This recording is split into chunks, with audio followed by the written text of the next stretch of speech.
Bonsoir à toutes et bonsoir à toutes, à tous, pardon, bienvenue sur The Live Media ce soir pour les petites gueules du net qui reprennent du service pour une émission de débat autour de thèmes d'actualité. Alors, on est un petit peu à la bourre parce que j'ai eu pas mal de problèmes techniques, hein, c'est toujours mes problèmes. Moi, la technique, c'est pas mon truc, hein, on va pas se cacher. Mais on y est arrivé avec de l'abnégation, on arrive à tout, c'est aussi un bon message à passer. Et ce soir, j'ai 5 invités, donc qui s'appellent Jim, Fanny, Mathieu, Lionel et Virginie, et qui ont accepté de vouloir venir jouer avec moi et de débattre autour de sujets. Déjà, comment allez-vous, messieurs, dames? On va commencer par les dames. On va demander à Virginie de se présenter rapidement. Alors moi, je suis gilet jaune depuis le début. J'ai rencontré déjà Jim lors d'une réunion qui se prénommait Martine 3. Ah oui, exact, oui, je me rappelle maintenant. Zolive, on s'est rencontrés parce que j'ai suivi la marche de Perpignan de Damien et Stéphane. Ok, et voilà. Plus globalement, alors sinon te présenter toi sans gilet jaune, on va dire qu'est-ce que tu fais dans la vie? Je suis Virginie, je suis ancienne commerçante, j'ai 5 enfants et là depuis je décide de rester à la maison et de les élever. Bon. Moi j'en ai 2, j'imagine que ça doit être du sport parce que déjà 2, des fois ça arrive à me fatiguer, alors 5, j'imagine que ça doit demander pas mal d'implications, on va dire. Je te remercie Virginie. Pardon? Je dis de 18 à 4 ans, ouais, ça fait du taf. Ouais, je veux bien te croire, ouais. Ouais, je veux bien te croire. Eh ben, on aura l'occasion d'en parler. On va passer la parole à Fanny. Salut Fanny. Bonjour. Alors, pareil. Moi j'ai 31 ans. Je suis infirmière libérale donc de profession et j'ai 2 enfants.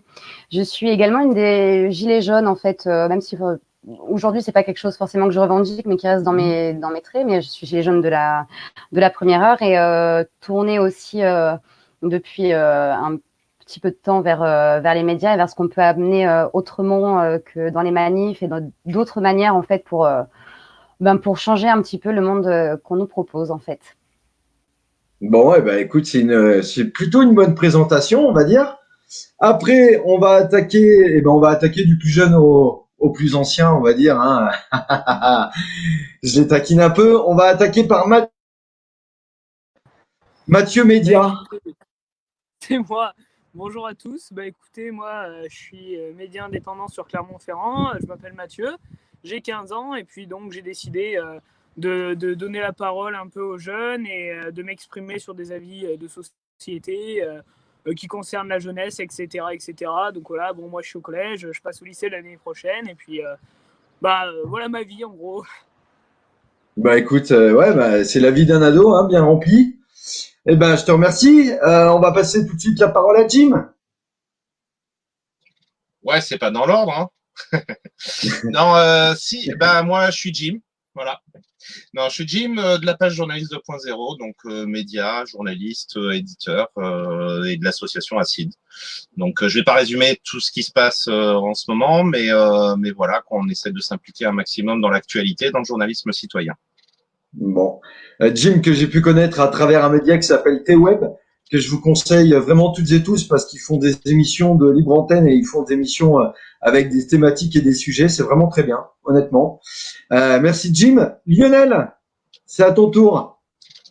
Ouais, bonjour, moi c'est Lionel, comme tu l'as dit. Je suis gilet jaune depuis le début, mais bon, je suis en stand-by maintenant parce que j'ai un ras-le-bol de tout, donc voilà. Donc ça fait plaisir de discuter avec des gens d'autres bords et puis d'autres horizons. Bon, écoute, ravi de te recevoir, ça fait plaisir, on entend les cloches. J'espère qu'il n'y a pas de Parisiens pour porter plainte contre le bruit des cloches parce que ça peut être gênant parfois. Voilà, ça c'était mon petit message pour démarrer le live. Donc, on va attaquer tout de suite. Je voulais vous recevoir et puis avoir déjà vos premières impressions sur l'après-Covid, le déconfinement. Est-ce que ça a été un retour à la normale dans vos vies? Est-ce que ça y est, on a repris le train-train quotidien? Ou est-ce qu'à l'inverse, vous avez vu du changement? Faire un petit point là-dessus, on va dire.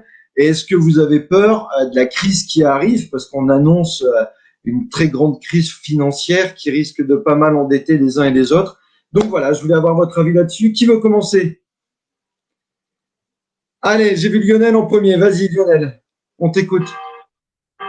Ouais, ben, le Covid, le Covid et après, pas le confinement, s'est bien passé parce que j'ai une maison, du terrain et du boulot dedans et que je fais tout, donc je me suis bien occupé. J'ai même pas vu la différence. Mais après, je dis que, enfin, pour moi, ça a été une catastrophe nationalement. Parce que c'était une aberration et pour moi ça reste, et depuis le début que je le dis, ça a été orchestré. C'est vrai qu'il y avait quelque chose, mais ça a été un moyen de tenir les gens. Donc voilà, donc je suis dégoûté de ce côté-là et je vois que ça avance pas et qu'on va droit dans le mur avec tout ce qui se passe aujourd'hui. Voilà. D'accord. Quand tu dis que c'est orchestré, tu penses que le virus n'a pas existé, qu'il n'existe pas, ou c'est quoi que tu appelles par orchestré exactement? Non, le virus, il y a bien un virus, comme tous les ans, il y a un virus de la grippe, il y a des fois, c'est plus important que d'autres et tout, mais franchement, on aurait été à la maison, les masques, enfin la connerie. Déjà, la gestion de la chose a été catastrophique par le gouvernement. Hein. Pour ma part, attention, hein, je reste sur mon aperçu à moi. Hein. Et que ça serait passé simplement comme tous les ans, sans faire de pataquès, en prenant les gens, mais sans faire de pataquès comme ça a été fait. Ouais, Voilà. donc pour résumer, ça a été, ils ont un peu grossi le trait, fait peur à tout le monde pour pouvoir confiner tout le monde, etc. Quoi, en gros, hein. Ah, mais pour moi, Si j'ai bien pour compris. moi, oui, ça a été fait pour faire peur aux gens. D'abord, on vit dans la peur. On voit avec la police, on voit avec, malgré que ça, j'aurai un autre discours avec de ce côté-là, mais sur le dossier de la police. Mais pour moi, ils instaurent la peur pour tenir les gens en laisse. Hmm. Voilà. Hmm.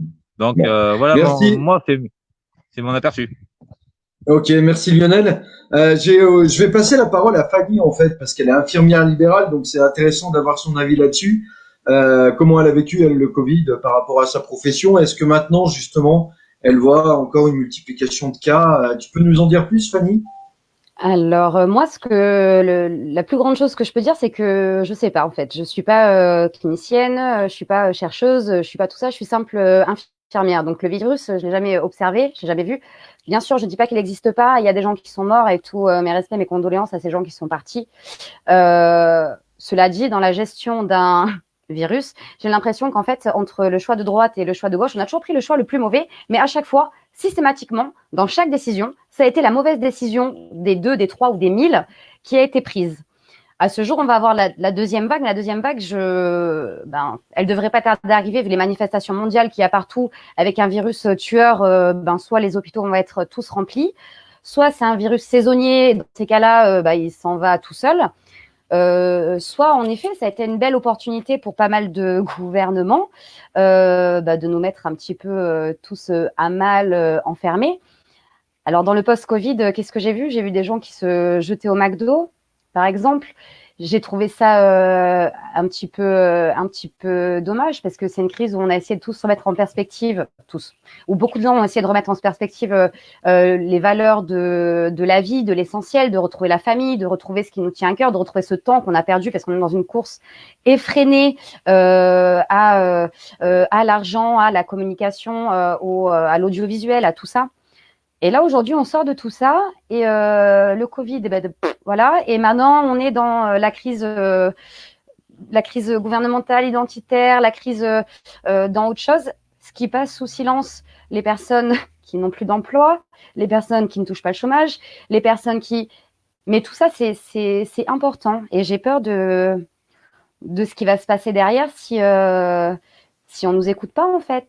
Si on ne remet pas l'humain au centre du tout et que la finance reste le seul aspect prioritaire de tout le monde, en fait. Ouais, donc moi, j'ai pas eu de cas. Et j'ai pas eu de recrudescence de cas vu que j'ai pas eu de cas. Ouais, donc de tout le Covid, t'as pas eu de cas à traiter Covidé? Non. D'accord. Ok. Mon grand-père de 90 ans l'a attrapé, il est rentré à la maison, à la maison de retraite, il va bien. D'accord. Bon, eh ben écoute, c'est tant mieux, hein, c'est positif, je veux dire. Après, hein, il faut toujours voir c'est plus important. Après, pour corroborer ce que tu es en train de dire, c'est que le taux de contamination actuellement est très faible, on le voit dans les chiffres, hein, d'ailleurs. Donc on lève du pied, hein, on reprend une vie, bon, qui n'est plus normale, mais qui tend quand même à essayer de redevenir un peu normale, à redémarrer l'économie. Donc c'est vrai qu'on voit bien que là, tout de suite, le virus, en tout cas, s'il est toujours présent, il est beaucoup moins virulent que ce qu'on nous avait prédit voilà, dans les scénarios les plus catastrophes. Ok, je te remercie beaucoup, Fanny. Qui veut prendre la parole? Allez, Mathieu. Eh ben, on t'écoute, Mathieu. Ben écoutez, moi, pendant la crise du coronavirus, bon, on a vu en effet un confinement, on a vu que certaines valeurs revenaient à l'essentiel, etc., comme la famille, etc. Moi, pendant le déconfinement, pendant la phase de l'après-Covid, le post-Covid, bah, je partage un peu l'avis de la personne qui a dit pour le McDo, c'est-à-dire que bah, on voit les gens qui se jettent sur des McDo. Enfin, je veux dire, quand on sort d'une crise comme ça, est-ce que le McDo, c'est le truc le plus important dans votre vie? Je crois pas. Mais je veux dire, on a, pendant le déconfinement, à partir du 11 mai, du 11 mai en fait, bah, il y a eu toute une étape qui a duré à peu près 2 semaines, où les gens ont fait attention, ont porté des masques, ont mis du gel, machin, où les gens étaient très rigoureux sur les gestes barrières, les choses qui contraient le coronavirus. Et c'est vrai que depuis une semaine et demie, on voit que les gens en fait s'en relâchent. Avant, le masque, c'était quelque chose qui était, on va dire, nécessaire. Maintenant, c'est une contrainte pour les gens. À chaque fois qu'ils vont dans un magasin, ils sont obligés de mettre un masque. Alors ça les fait chier parce que voilà, il faut mettre le masque, il faut en avoir un, machin et machin. Alors qu'avant, ça venait d'une décision d'eux-mêmes profonde, et je parle pour la globalité de la population, parce que bien évidemment, il y a encore des gens qui aujourd'hui font attention aux gestes barrières, etc., etc. Mais aujourd'hui, il commence à y avoir une plus grosse majorité de personnes qui se disent, ça y est, c'est fini, il n'y a plus de Covid, il n'y a plus de machin. Donc à quoi ça sert qu'on ait encore toutes ces mesures chiantes qui nous pourrissent la vie en soi? Et ce que je remarque, c'est que c'est vraiment cet aspect-là qui remonte, qui ressort depuis que on est déconfiné depuis un moment, quoi. Et bon, moi, personnellement, je ne crois pas à la deuxième vague. Après, mon avis n'engage que moi, bien sûr. Mais encore une fois, là, il faut relancer l'économie aussi, dans le sens où on ne peut pas rester inactif pendant trop longtemps. Je veux dire, rien que pour les commerçants, les commerçants, les restaurants, les cafés, les machins, je veux dire, c'est des gens qui ont perdu, ça vient de sources sûres dans les journaux, des dizaines de milliers d'euros.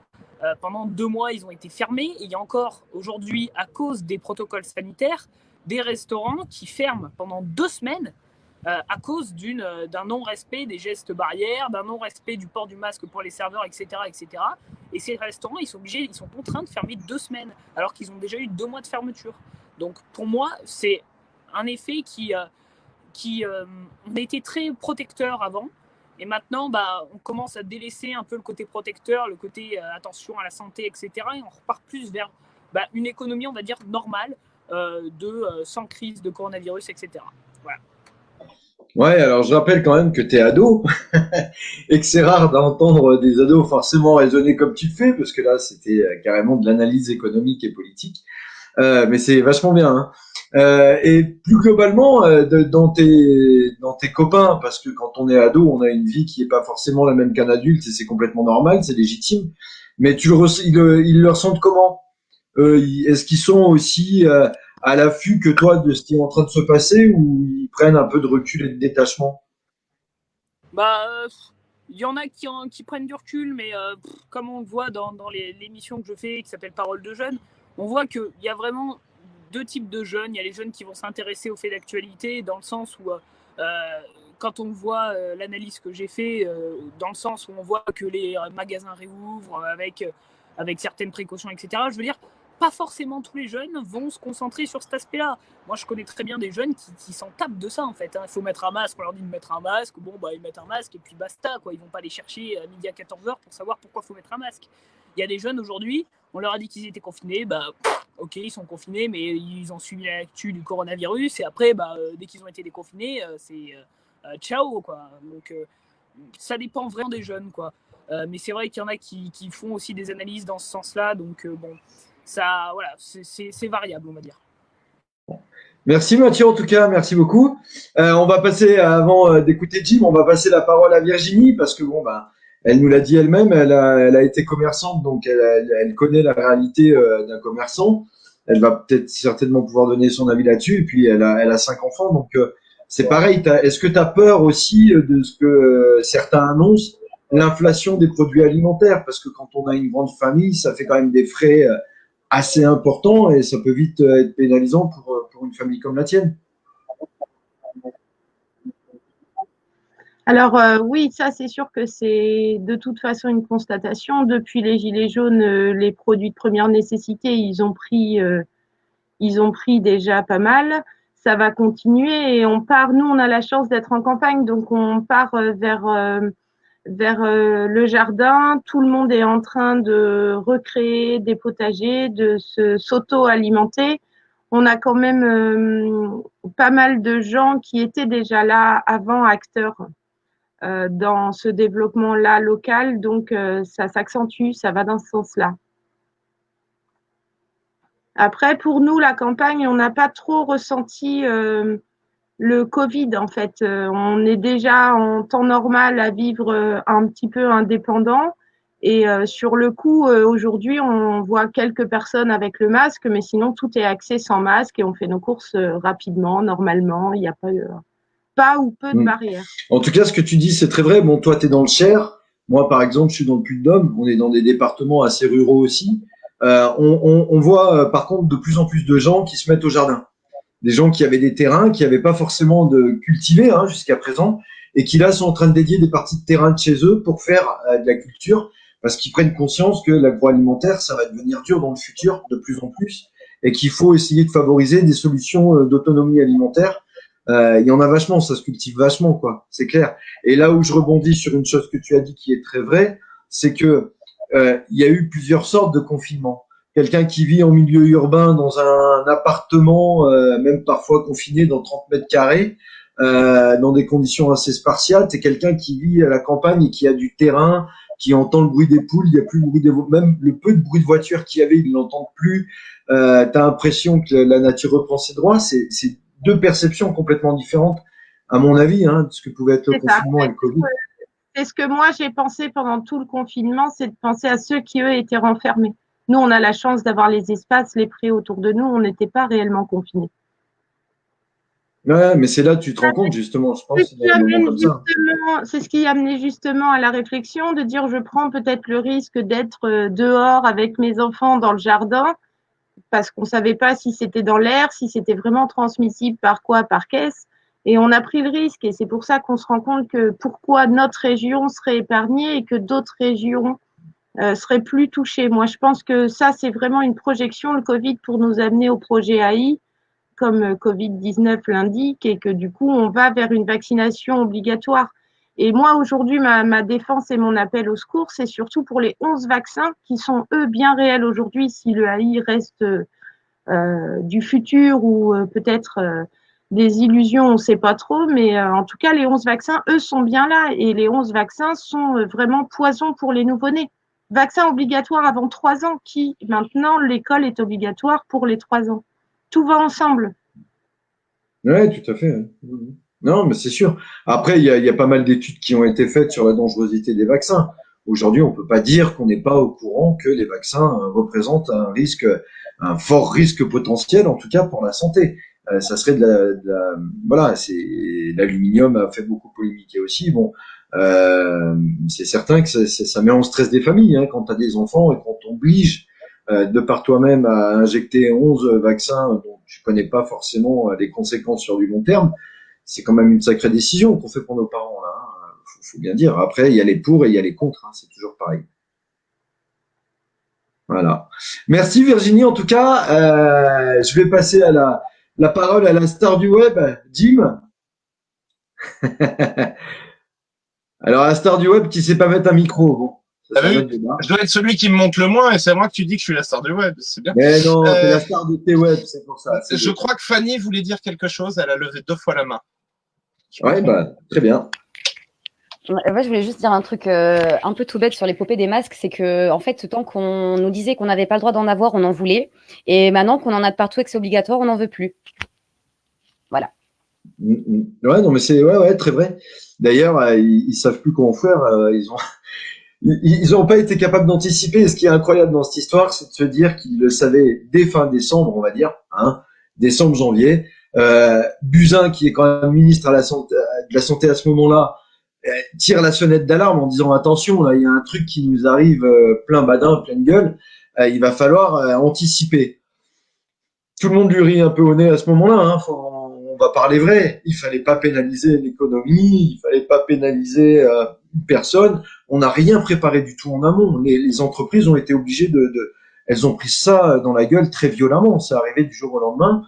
Même si on s'en doutait, on voyait bien un peu les choses venir, mais on avait un président qui allait au théâtre, on avait des spécialistes sur toutes les chaînes qui disaient mais les masques, ça sert à rien, là, c'est une grippette, poulala, mais ce qui se passe chez les autres se passera pas chez nous. C'est comme le nuage de Tchernobyl, hein, il s'arrête à la frontière. Bon, voilà, donc on a eu cette ambivalence permanente, et quand il a fallu dégainer, ils l'ont fait, mais quand il n'y a plus rien, quoi, après la guerre. Et on est en train de s'endetter avec ça maintenant. C'est ça qui est assez incroyable dans cette histoire-là, alors qu'en plus on nous annonce des crises financières à venir où il va falloir faire des économies. Comme les masques qui ont été brûlés en masse, où on passe d'1 milliard 400 millions de masques dans début des années 2010 à quelques centaines de millions et qu'on continue à brûler même pendant le Covid. Il y a quelque chose quand même qui va pas, honnêtement. Voilà. Jim, est-ce que tu veux récupérer la parole du coup? Merci Fanny. Oui, bah écoute, moi si je devais faire un constat, alors moi je fais partie de ceux que le confinement ça a été, je peux même pas le décrire. Enfin, après c'est une question aussi de personnalité. Je supporte pas d'être enfermé. Alors ça veut pas dire que je suis tout le temps dehors, hein. Je peux être très casanier dans des périodes, mais le fait qu'on te dise tu restes chez toi et tu bouges pas, alors ça pour moi c'est juste improbable et je prends à témoin mes collègues de boulot où ça a été très dur pendant 2 mois parce que voilà, même travailler devenait compliqué parce que tu as le cerveau embrouillé. Bon, faut dire, je suis un ancien militaire, donc ça m'a porté sur beaucoup de choses. Donc le confinement, je m'étendrai pas, ça a été une vraie torture. J'ai quand même mis mon nez dehors une fois ou deux pour aller acheter des cigarettes ou des trucs comme ça. J'ai été très surpris de voir la ville où je suis. Hein, je suis à côté de Toulon, où il y avait les gens dehors sans masque pendant le confinement. Hein. Moi, j'ai vu des parcs, des parcs avec des gens. Enfin, c'était un peu bizarre, mais tout ça dans une ambiance un peu post-apocalyptique. Donc ça donnait. Je suis assez sensible à l'ambiance extérieure. Quand je me suis baladé en ville, il y avait à la fois un malaise et une surprise, tu vois. Donc c'est comme ça que j'ai vu le confinement. Le déconfinement, j'étais sur Paris à la place de la République le premier week-end après le déconfinement. Là, il y a eu, en fait, on avait le choix avant que cette date arrive. On se demandait, alors, est-ce que ça va être effectivement une explosion de gens à l'extérieur avec des gens qu'on a retenus pendant 2 mois et qui vont avoir la hargne, ou est-ce que ça va être plutôt le réveil d'une léthargie? Et en fait, ça a été plutôt la deuxième solution, c'est-à-dire que quand on s'est baladé à Paris, on a vu des gens qui reprenaient un peu un rythme de vie, mais tout doucement. C'était limite Matrix à l'extérieur. Hein.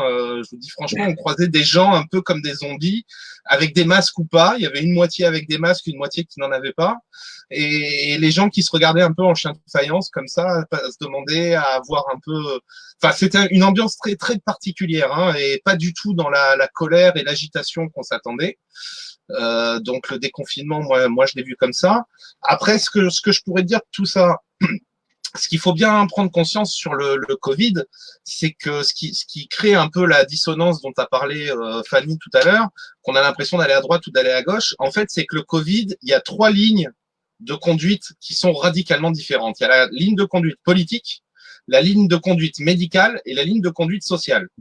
C'est-à-dire que politiquement, il y a eu des réactions qui n'étaient pas du tout cohérentes. avec le reste, ni avec le médical, ni avec le social d'ailleurs, hein, qui était complètement, et c'est pour ça qu'on a, un coup on voulait des masques, mais il y en avait pas, donc c'était interdit, un coup il y en a, mais on les met plus, enfin voilà.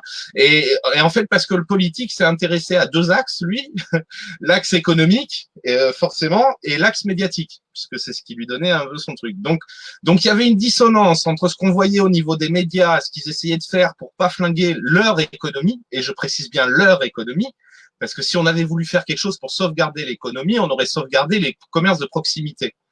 Et moi, je peux te dire par témoignage total qu'on a eu sur des émissions d'ailleurs, qu'il y a des supérettes, des Vival ou des épiceries ou peu importe, qui n'étaient pas prioritaires dans les livraisons et dans leurs fournisseurs. C'est-à-dire, c'était les grosses enseignes qui récupéraient les choses. Et ça, pour moi, c'est une aberration économique, justement. Parce que si tu veux maintenir une économie ou une activité, tu incites les gens à aller à quelque chose qui est à proximité et à faire fonctionner les petits commerces qui, eux, vont peut-être mourir. Les grosses enseignes, excuse-moi, mais elles ont de la marge de manœuvre quand même, normalement. Oui, je laisse la... Oui, Fanny, tu voulais dire quelque chose? Oui, c'est par rapport aux grosses enseignes. En fait, les fleuristes, ils sont fermés. Les disquaires, ils sont fermés. Les magasins qui vendent des livres, ils sont fermés. Mais pourtant, toutes ces choses-là, les vêtements, on les retrouve dans les grandes surfaces. Donc, de quel droit, en fait, la grande surface a le droit de continuer à vendre des fleurs pour la fête des mères et pas les fleuristes, alors que dans un magasin de fleuristes, il est très simple de mettre des protocoles en place pour faire entrer une ou deux personnes en même temps dans son magasin, dans un magasin de vêtements également. Et donc, du coup, on continue c'est plus facile, je pense, de mettre des gens en chômage partiel dans une grande surface avec une gestion que de s'occuper de gens qui tiennent des petits commerces et qui vendent les mêmes choses que dans les grandes surfaces, sauf qu'ils sont fermés un peu injustement quand même. Tout à fait. Et c'est cette forme d'injustice-là qui est totalement déplacée, je trouve, parce que il parle de sauver l'économie, mais il parle de sauver leur économie. Alors, je termine sur mon propos, effectivement, et tout ça arrive à une conclusion sociale qui est d'abord qui subit, parce que faut dire que les gens, en fait, au moment du confinement, ils ont subi. Bon, ils ont commencé à subir avant, hein, mais le confinement, ils l'ont subi. On les déconfine, ils subissent encore les choix et les malheureux choix, et ça crée un malaise au niveau des gens. Et moi, je trouve que ça a renforcé la colère, parce que effectivement, les gens sont bien aperçus qu'on les prenait pour des imbéciles. Et tout ça grâce à l'autre axe dont je vous parle, qui est l'axe médical, qui lui a suivi son cours. Alors, qui a suivi son cours avec un petit peu d'influence politique, puisqu'on a vu quand même des choses qui se sont déroulées qui n'étaient pas normales. Mais je dirais que si on prend une ligne médicale intelligente, et je vais pas parler de Raoult parce qu'il n'est pas tout seul, j'arrête pas de le dire. Hein. Raoult, c'est celui qui symbolise cette voie-là, mais il faut savoir qu'il travaille avec des dizaines et des centaines de médecins au travers le monde. Et cette ligne-là est rentrée en opposition avec la ligne politique et des fois était mal compris par la ligne sociale. Donc c'est tout ce désordre-là qui a fait qu'aujourd'hui on a l'impression, en tout cas moi j'ai l'impression qu'on a beaucoup subi et que il est temps maintenant d'arrêter de subir et puis de passer à autre chose. Merci. Alors, il est évident de toute façon qu'il y avait l'avant et il y aura l'après-Covid. L'avant-Covid était déjà très chaud socialement. Faut pas l'oublier. On était dans la réforme des retraites. On était quand même dans des lois qui arrivaient là, qui déjà divisaient beaucoup la population. Il y aura l'après-Covid avec des situations de détresse financière pour des entrepreneurs, pour des salariés, pour des chômeurs en fin de droit, pour des précaires, pour des intermittents, pour des gens qui avaient jusqu'à présent l'occasion d'arriver à se débrouiller encore et qui pourront plus se débrouiller forcément demain. Il y a beaucoup de polémiques aussi sur certains sujets, ça va me permettre de rebondir.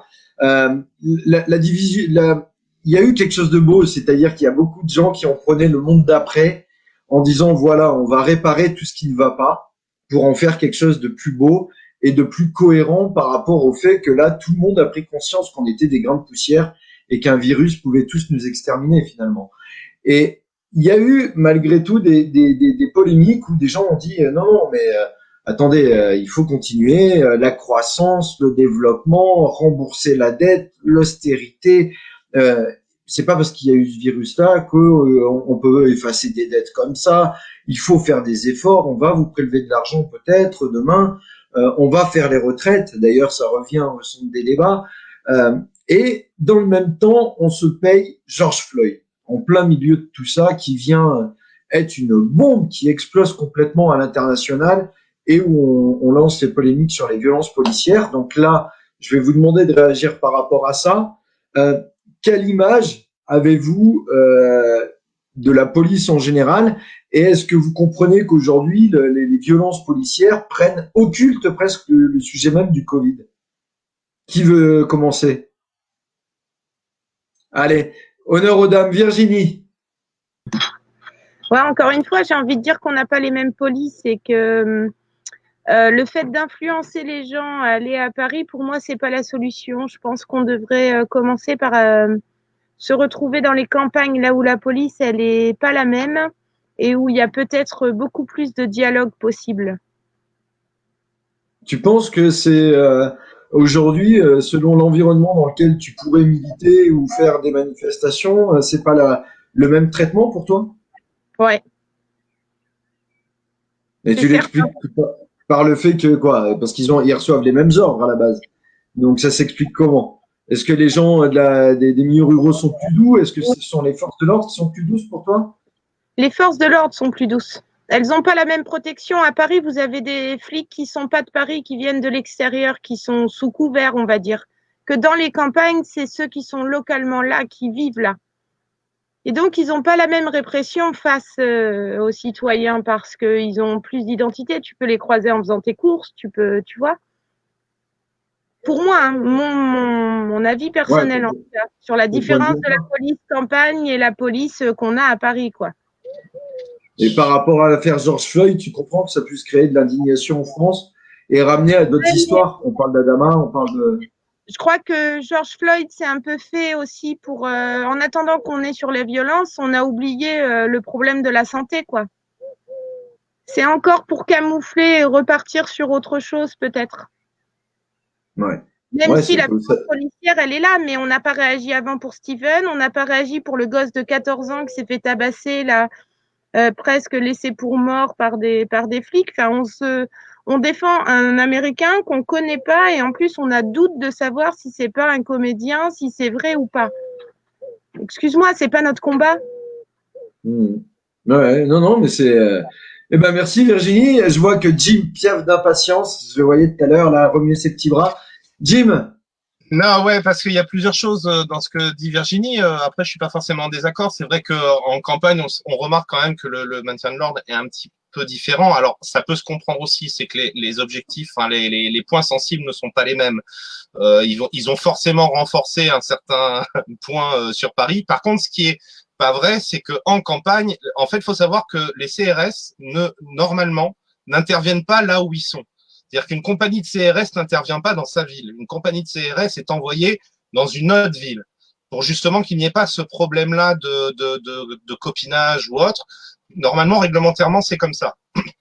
Donc, c'est pas vraiment un problème qu'on n'a pas les mêmes CRS, parce que moi, en ayant fait plusieurs manifs, et je sais que c'est le cas de certains qui ont fait aussi plusieurs manifs dans plusieurs villes, on a déjà retrouvé les mêmes CRS.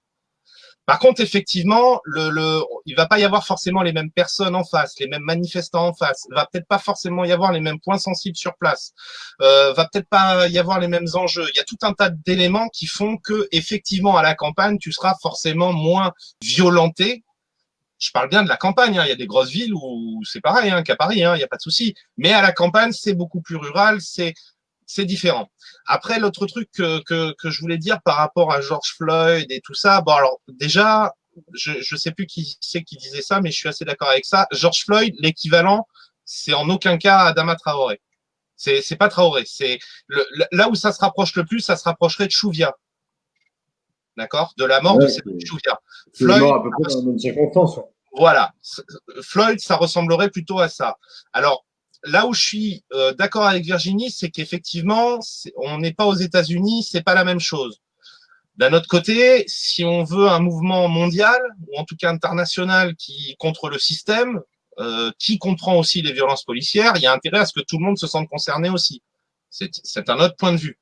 Par contre, ce que je dirais en résumé, effectivement, George Floyd, c'est pas forcément notre souci. Par contre, on a les mêmes. souci ici. Et c'est vrai que les réactions sont différentes. Alors, je vais pas prôner la violence ici, c'est pas du tout le lieu. Mais moi, c'est ça qui m'interpelle. C'est-à-dire, c'est qu'on est capable d'avoir 3 ou 4 morts d'affilée chez nous. Puis bon, bah, mis à part, ouais, on crie un peu fort, on se prend 3 lacrymos, on rentre chez nous.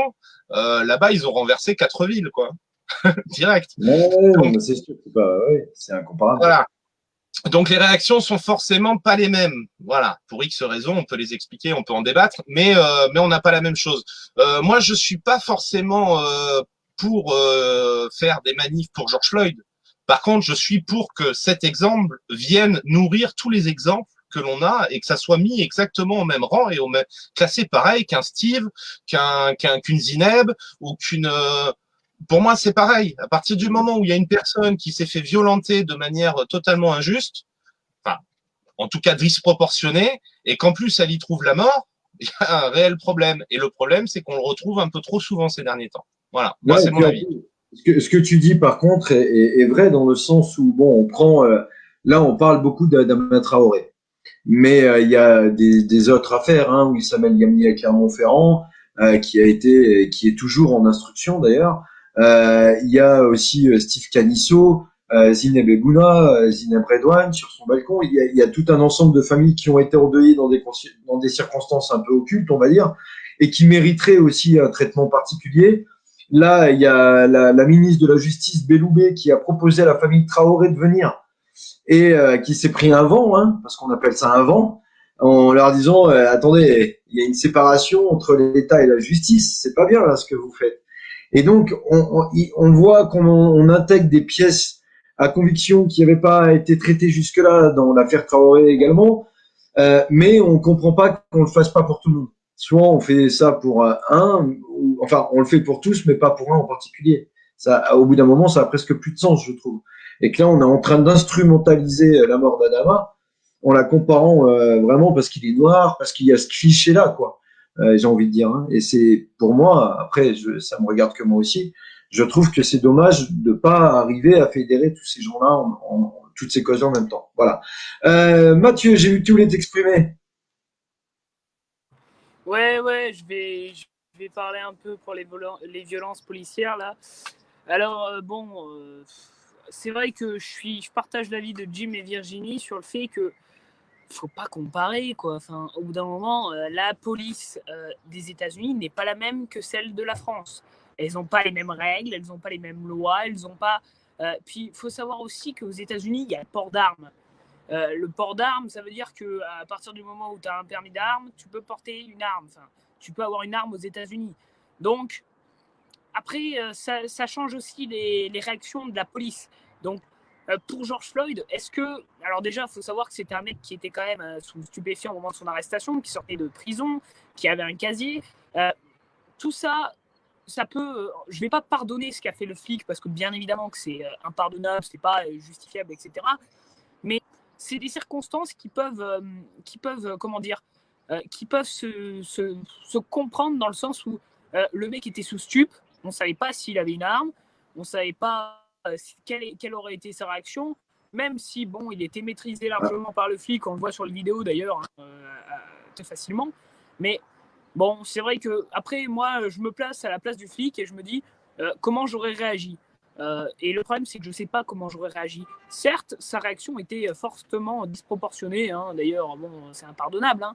Mais voilà, est-ce que ça valait vraiment le coup d'en faire toute une plâtrée, surtout de venir d'étendre ce phénomène à tout le monde en se disant, bon, tout le monde va militer pour les violences policières. On ressort des vieilles affaires d'il y a 10 ans parce que d'un coup, il y a eu une vidéo qui a fait polémique sur le web.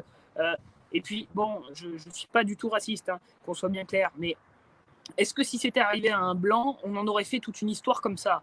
Je ne pense pas. D'ailleurs, c'est arrivé régulièrement, hein, des choses comme ça. Mais est-ce qu'on en aurait fait pour autant une telle histoire? Je ne pense pas.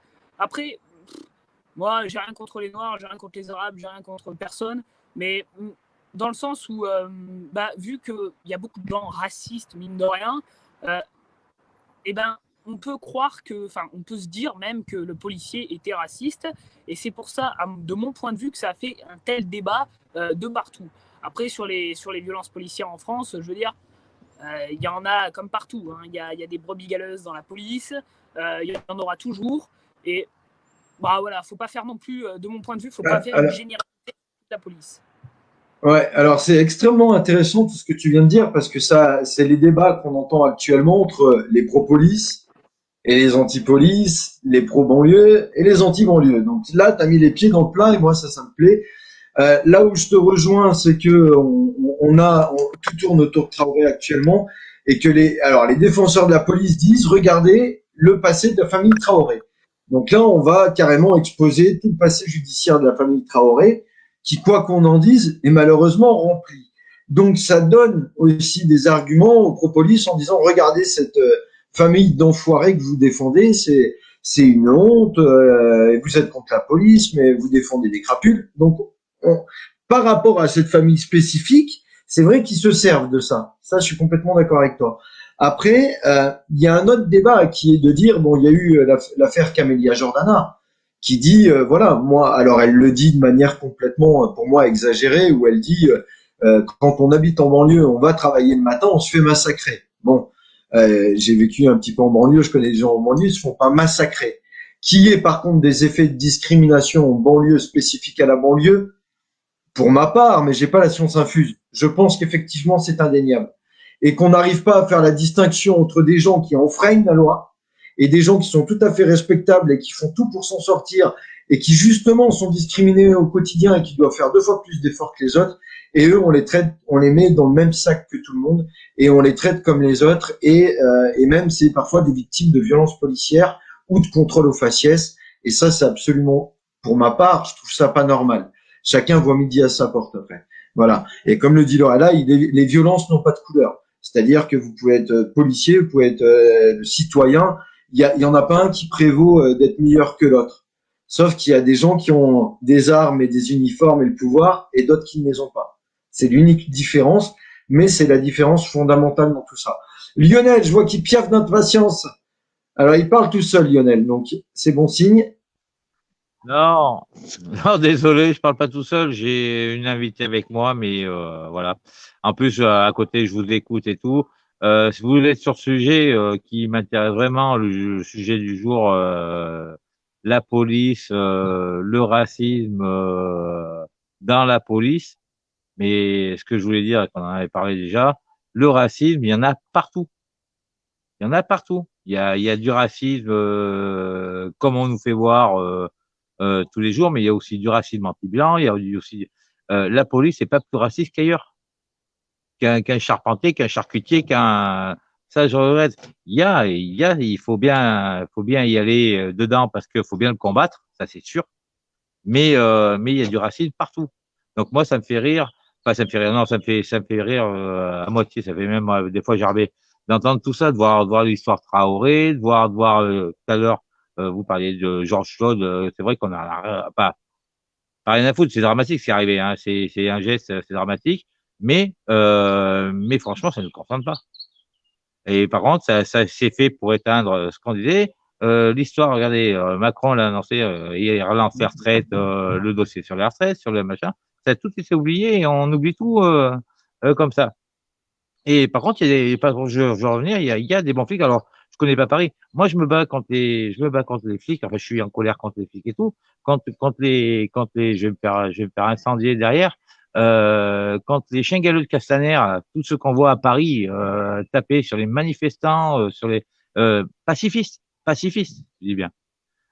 Après, faut comprendre la police, comment elle réagit aussi, vu ce qu'elle vit aussi au quotidien. On voit pas. On parle de, bon, il y a un mort, il y a un blessé, mais qu'est-ce qu'il a fait avant?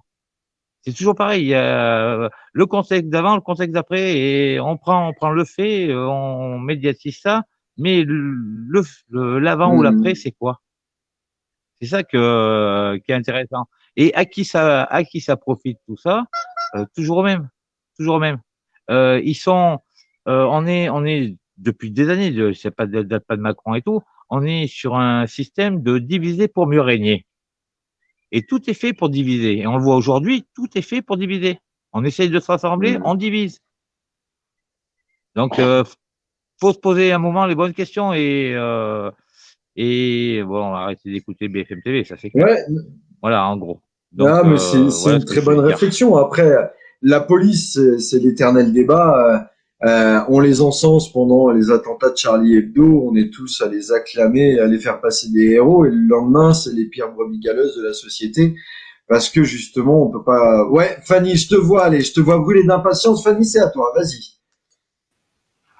Alors, je vais essayer de reprendre dans l'ordre puisque j'ai pris des notes du coup depuis le départ. Donc, j'aimerais distinguer plusieurs choses. C'est la police, les polices et les policiers.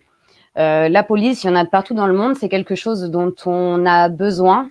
Si on pouvait revenir sur les gardiens de la paix, ça mangerait mieux que force de l'ordre, puisque notre but, c'est de vivre dans un monde qui est en paix. Et pour vivre dans un monde qui est en paix, on a quand même besoin de gardiens de la paix. Donc la police, au même titre que le milieu médical, elle a besoin d'exister d'une manière. On a besoin d'être protégé par des gens. Et on voit aujourd'hui que des images ressortent de tous les pays du monde où les gens ont des problèmes avec des policiers. Alors moi, je suis pas analyste, je peux pas dire si le problème il est systémique, si le problème il est. Ce qu'on sait, c'est qu'on a affaire à des humains face à des autres êtres humains. Mais ces êtres humains en face de qui on est, c'est des êtres humains qui sont garants de notre sécurité. Et quand c'est quelqu'un qui est garant de ta sécurité, qui utilise ce pouvoir pour te faire du mal, et le mal, il se fait, on trouvera toujours une raison, hein, que tu sois noir, blanc, jaune, petit, gay, quoi que tu veuilles, de toute façon, on trouvera toujours une raison de te faire du mal. Le groupe de WhatsApp là, de policiers qui a été révélé, alors pour moi, il est relativement grave. Il y a beaucoup de problèmes graves dans le monde, mais il est relativement grave. Il n'y a pas de femmes et tous les juifs, les PD, enfin tout le monde s'en prend plein la tête. Pour moi, chaque vie humaine compte. On a besoin de gens qui protègent nos vies, en fait. Et c'est peut-être le moment de se poser les bonnes questions. Vu qu'on est tous un petit peu dehors, qu'on est tous dans la rue, en France, il y a la manif des soignants, et puis il y a de partout, on parle des violences faites envers les personnes qui manifestent, c'est qu'on a plein de problèmes à faire émerger. Un de ces problèmes-là, c'est les violences policières qu'on peut vivre quand on essaie de dénoncer autre chose. Donc ça, même depuis le début des Gilets jaunes, mais depuis avant, en fait, depuis les cités, depuis tout le temps. C'est peut-être le moment de se réunir et de se poser les bonnes questions, calmement. T'es ni noir, ni blanc, ni catholique, ni juif. T'es juste un être humain en face d'une force de police. Il y a un problème. Et là, la réponse qu'on nous donne aujourd'hui, c'est on va arrêter d'étrangler, on va taser. Je crois que encore une fois, voilà, dans les possibilités qu'on a, c'est la mauvaise. Ouais, c'est super intéressant ce que tu dis, d'autant plus que, rappel des faits du contexte, Castaner, durant les Gilets jaunes, a quand même tout le temps défendu les policiers, même sur des affaires qui pouvaient parfois sembler évidentes, où on se dit non, l'affaire du pompier sur lequel on tire de dos, qui va dans le coma, on voit tous les images. Il y a les images du Burger King qui est complètement assiégé par des policiers fous furieux qui rentrent, qui bastonnent tout le monde, même les non-gilets jaunes d'ailleurs. Voilà, on avait vraiment l'impression qu'on était dans un contexte où tout était possible, l'impunité était devenue la normalité, vous avez tout pouvoir, on vous couvre. Et là, Castaner il revient complètement sur tout ça, parce qu'il dit, attendez, là, maintenant on en est sûr, il y a des choses qui vont pas. Les gars, vous assurez pas. Vous allez d'ailleurs arrêter les étranglements, vous n'êtes pas capable de les faire, on va vous mettre des chocs électriques à la place. Et on est en train d'évoluer aussi dans le discours. Mais il y a eu des contestations aussi chez les policiers. Il y a eu les gyros bleus, je le rappelle, au moment des Gilets jaunes, où c'était des policiers qui avaient créé un mouvement qui s'appelait les gyros bleus et qui faisaient des contestations partout sur Paris. Il y a eu un groupe très puissant qui s'appelait les policiers en colère. D'ailleurs, la représentante s'est suicidée suite à des pressions qu'elle avait assimilées comme étant des pressions de l'IGPN. Il y a énormément de suicides dans la police. Il y a 27 millions d'heures non payées, d'heures supplémentaires non payées, des conditions de vie familiales très difficiles. Dans les commissariats, c'est délabré. Bon, ils ont encore des raisons de contestation. Peut-être que le fait que là, ils se sentent un peu trahis par Castaner peut aussi être un tournant. D'ailleurs, ça viendra dans le dernier thème de l'émission qui est est-ce que la convergence des luttes est encore possible ou pas, selon vous? Mais on en est là. Est-ce qu'aujourd'hui, les policiers qui ont beaucoup de choses à dire, franchement, je pense, même au niveau des pressions de hiérarchie, des GPN ou des choses comme ça, est-ce que là, c'est l'occasion de se dire, allez, on se met debout, et on s'unit à tout le monde et on y va. Voilà. Jim, je vois que tu piaves d'impatience. Jim, il adore mon émission du coup. Oui, j'adore ton émission. C'est bon, t'es content? Et donc, oui, plusieurs choses. Bon, déjà, Castaner, Castaner, en fait, il commence à ouvrir sa bouche quand il peut plus nier l'évidence. Hein. On a l'exemple de l'hôpital Salpêtrière, etc. Une fois qu'on lui a tout mis sous le nez, arrive un moment quand même, il est obligé de dire oui, effectivement, va falloir faire quelque chose. Donc lui, voilà. On parle là on parlait de George Floyd là tout à l'heure. C'était pour répondre un peu à ce que disait Mathieu tout à l'heure. Ce qu'il faut pas oublier dans l'affaire George Floyd, on n'est pas dans un cas d'un homicide involontaire. C'est-à-dire qu'on n'est pas dans un cas d'une intervention qui a mal tourné, une balle perdue est partie, tac, le mec est mort. Là, on pourrait en parler, etc. Là, on est quand même dans le cadre d'un meurtre de sang-froid. Moi, c'est ça qui me pose problème quand même dans le déroulement, c'est que 8 minutes, nous à l'armée, on a eu comme ça une personne qui s'est fait dessouder au Kosovo par quelqu'un du régiment même, où on sait que au bout de 8 minutes, tu as eu le temps de prendre conscience de ton geste. Tu vois, je sais pas si tu vois, mais la manière dont ça se déroule pour George Floyd, tu vois que le mec, il sait qu'il est en train de le tuer quand même. Donc moi, c'est ça qui me pose problème.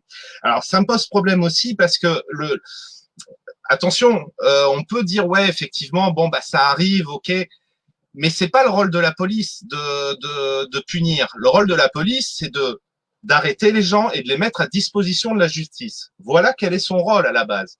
Il n'est en aucun cas de punir. Donc on peut sortir tout un truc comme quoi le mec il a un casier judiciaire long comme le bras. Peu importe, c'est pas à eux de toute façon d'appliquer la punition. Sinon c'est un autre débat. C'est un débat et j'irai même plus loin. C'est le débat sur la peine de mort alors. C'est est-ce que quelqu'un mérite suffisamment pour mourir finalement. Mais voilà, ça c'est un autre débat. Maintenant, moi ce que je voulais relever, je sais pas ce que vous en pensez, mais tout ça dénote surtout quelque chose au niveau de la police. Je vais dire qu'il y a un défaut de recrutement et il y a un défaut de formation. Je m'explique. J'ai fait beaucoup d'arts martiaux dans ma vie. Quand on pratique certaines choses, on sait jusqu'où on peut aller pour que quelqu'un tombe dans les pommes, mais ne meure pas. Tout ça, ça se maîtrise. Il y a des choses qui devraient être enseignées dans les écoles de police et ça l'a été à une époque. Moi, j'étais à l'armée dans les paras à une époque où même les militaires étaient entraînés, succinctement, au maintien de l'ordre. Et à l'époque, je peux vous garantir que dans ce qu'on vous apprenait dans le maintien de l'ordre, on vous apprenait à détacher une chaîne humaine sans porter de coups. On vous expliquait bien que vous n'aviez absolument pas le droit à ce qu'on appelle les percussions, c'est-à-dire vous ne pouviez pas porter de coups.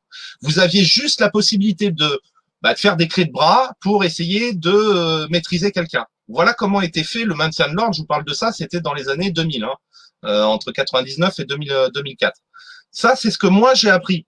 Donc quand je vois ce qui se passe aujourd'hui sur le terrain, je me dis, il y a une problématique de formation, de consigne aussi certainement, mais là on s'est retrouvé face à une police en sous-effectif, avec des réactions du coup qui étaient instinctives, et pour certains, c'est là où je dis qu'il y a un problème de recrutement, pour certains, leur instinct les pousse à de la violence, et des fois même envers d'autres races, parce ils sont profondément racistes. Il y a des racistes dans la police, bien entendu.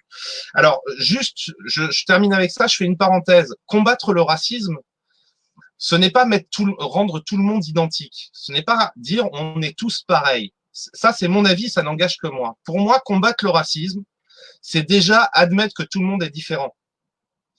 Alors, c'est peut-être con de dire ça, mais il faut qu'on arrête de vouloir toujours aligner tout le monde, dire on est tous pareils, on est tous pareils. Non, on a tous des spécificités, il faut les respecter.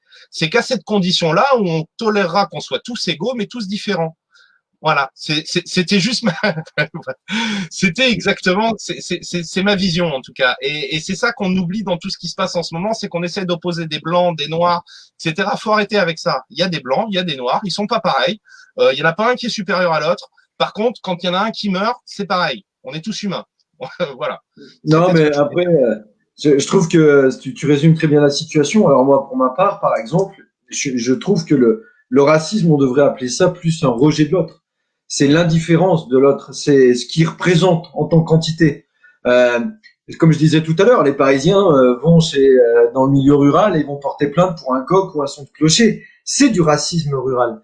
Quand un cadre parle d'un salarié, le dénigre, et qu'un ouvrier dit lui c'est un cadre, c'est qu'un connard, c'est déjà du rejet, c'est du racisme social si on veut par là. C'est-à-dire que le racisme en fait c'est vraiment ça, c'est on rejette telle catégorie de personnes parce qu'elle représente quelque chose. Quand on dit on déteste la police, moi, il m'est arrivé dans des manifs de dire tout le monde déteste la police, ce qui est pas vrai, ce qui en soi n'est pas vrai. Je déteste les policiers que j'identifie moi comme étant des mauvais policiers qui font honte à leur uniforme et à leur institution et qui mettent en danger les bons policiers. Ça, pour moi, c'est du racisme il faut le pointer, ce racisme-là. Et après, on est parfois maladroit dans la diction. Voilà. Donc, on va passer sur le troisième thème. Mathieu, Mathieu, je te donne rapidement la parole. Vas-y. Ouais, juste pour répondre 2 secondes à Jim, là, parce que faut que je réponde sur le cas de George Floyd, là. Alors oui, certes, bon, on peut pas faire cette distinction avec son casier, etc. Mais c'est sûr que c'est pas parce qu'il a un casier qu'il faut le tuer. Ça, on est d'accord, il n'y a pas de problème. C'est pas parce qu'il est sous stup qu'il faut le tuer. C'est pas parce qu'il a vendu des stupes qu'il faut le tuer. En revanche, encore une fois, on ne sait pas ce qui s'est passé en backstage de l'arrestation, dans le sens où le flic, il a sûrement dû être au courant que le mec avait un casier, qu'il avait déjà été en tôle. Donc, c'est pas une circonstance atténuante, mais c'est une circonstance qui aurait pu faire que le flic aurait pris premièrement ses précautions et se serait dit oula, le gars il sort de tôle, je sais pas forcément ce qu'il a fait. Il a vendu des stupes, au meilleur des cas, ça veut quand même dire qu'il a peut-être touché des armes, etc. Peut-être que le mec il sait se battre, etc. Donc c'est pas une circonstance atténuante. C'est pas, moi je ne cherche pas des excuses, mais bon, c'est vrai que t'apprendras pas de la même façon une personne qui est un quinquagénaire, qui vit normalement, dans le sens, je veux dire, qui n'a pas de casier judiciaire, qui a une vie normale, qui a 2 gosses, qui a un travail stable, etc., que quelqu'un qui va avoir un casier judiciaire, qui va avoir fait de la tôle, qui va avoir vendu des stupes, etc. Donc c'est vraiment l'idée là. Après, je rejoins totalement ce que dit Olive sur sa définition du mot raciste, entre guillemets. Toi, bon, en plus, ce que tu dis, quand tu définis un peu le racisme rural, par exemple, des choses comme ça, ça s'apparenterait plus à de la discrimination dans ce cas-là, donc de la discrimination plutôt que du racisme. Moi, c'est mon point de vue. Voilà, c'est. Non, très bien. Non, mais tu as bien raison de donner ton point de vue. Tu es là pour ça, en plus. Donc, ça tombe très bien. Après, voilà, juste pour terminer sur l'aspect police, de toute façon, c'est un sujet qui est très délicat. Comme disait Fanny tout à l'heure, je pense que c'est une institution qui est utile à tous parce que quand tu es en état de détresse, c'est quand même la police que tu appelles. On peut pas renier qu'il y ait des problèmes avec la police en France parce que sinon, ça serait malhonnête intellectuellement.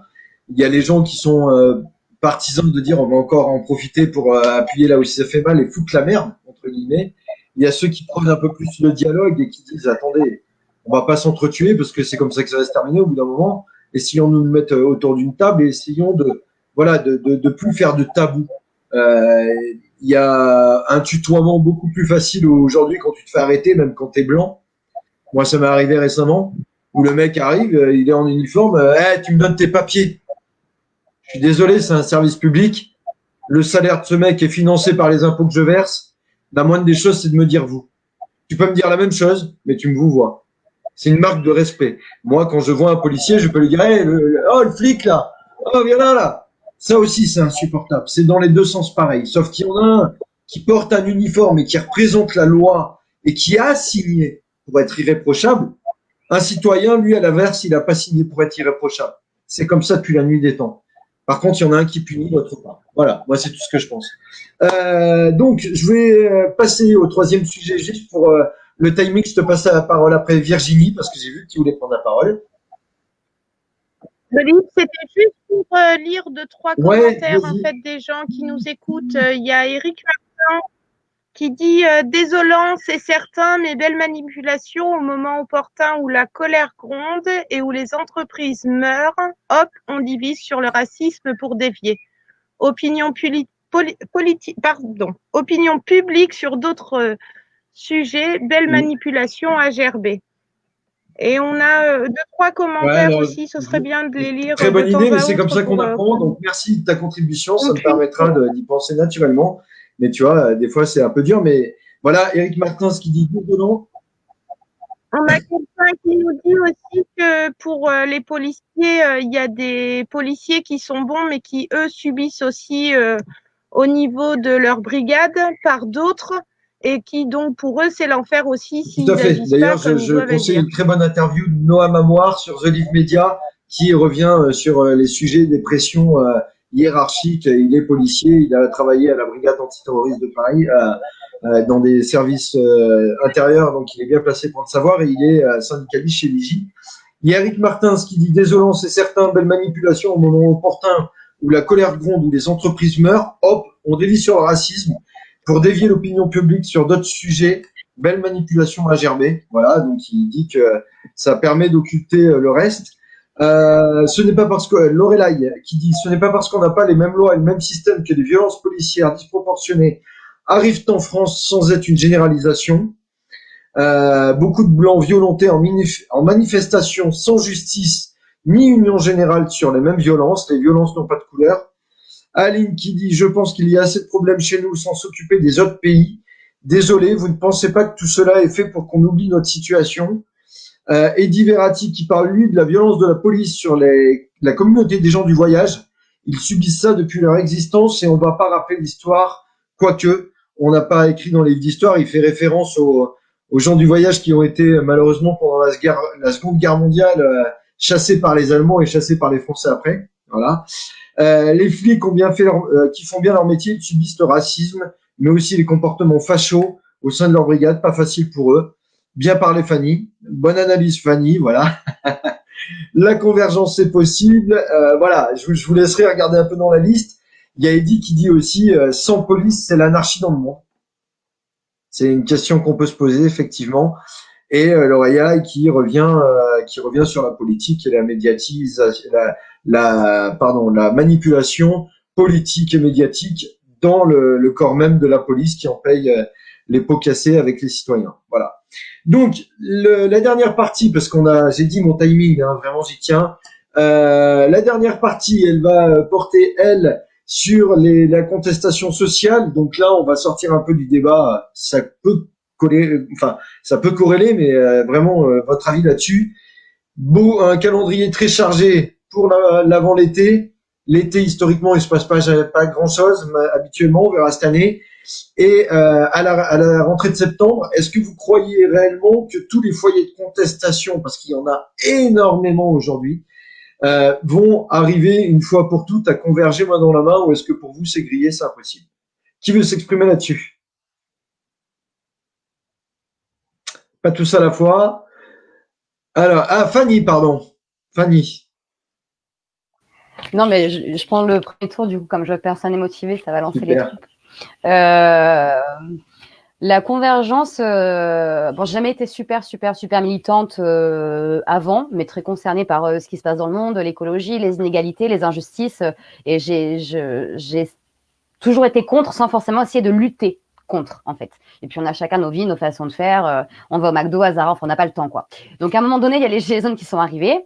J'ai rencontré beaucoup de personnes de différents milieux, et on a commencé à se confronter les uns les autres avec la personne qui est étudiante en situation de précarité, la personne qui est professeur et qui rencontre des difficultés avec sa hiérarchie, avec les programmes qu'on lui impose, avec la personne qui est au chômage ou sans domicile, avec la personne.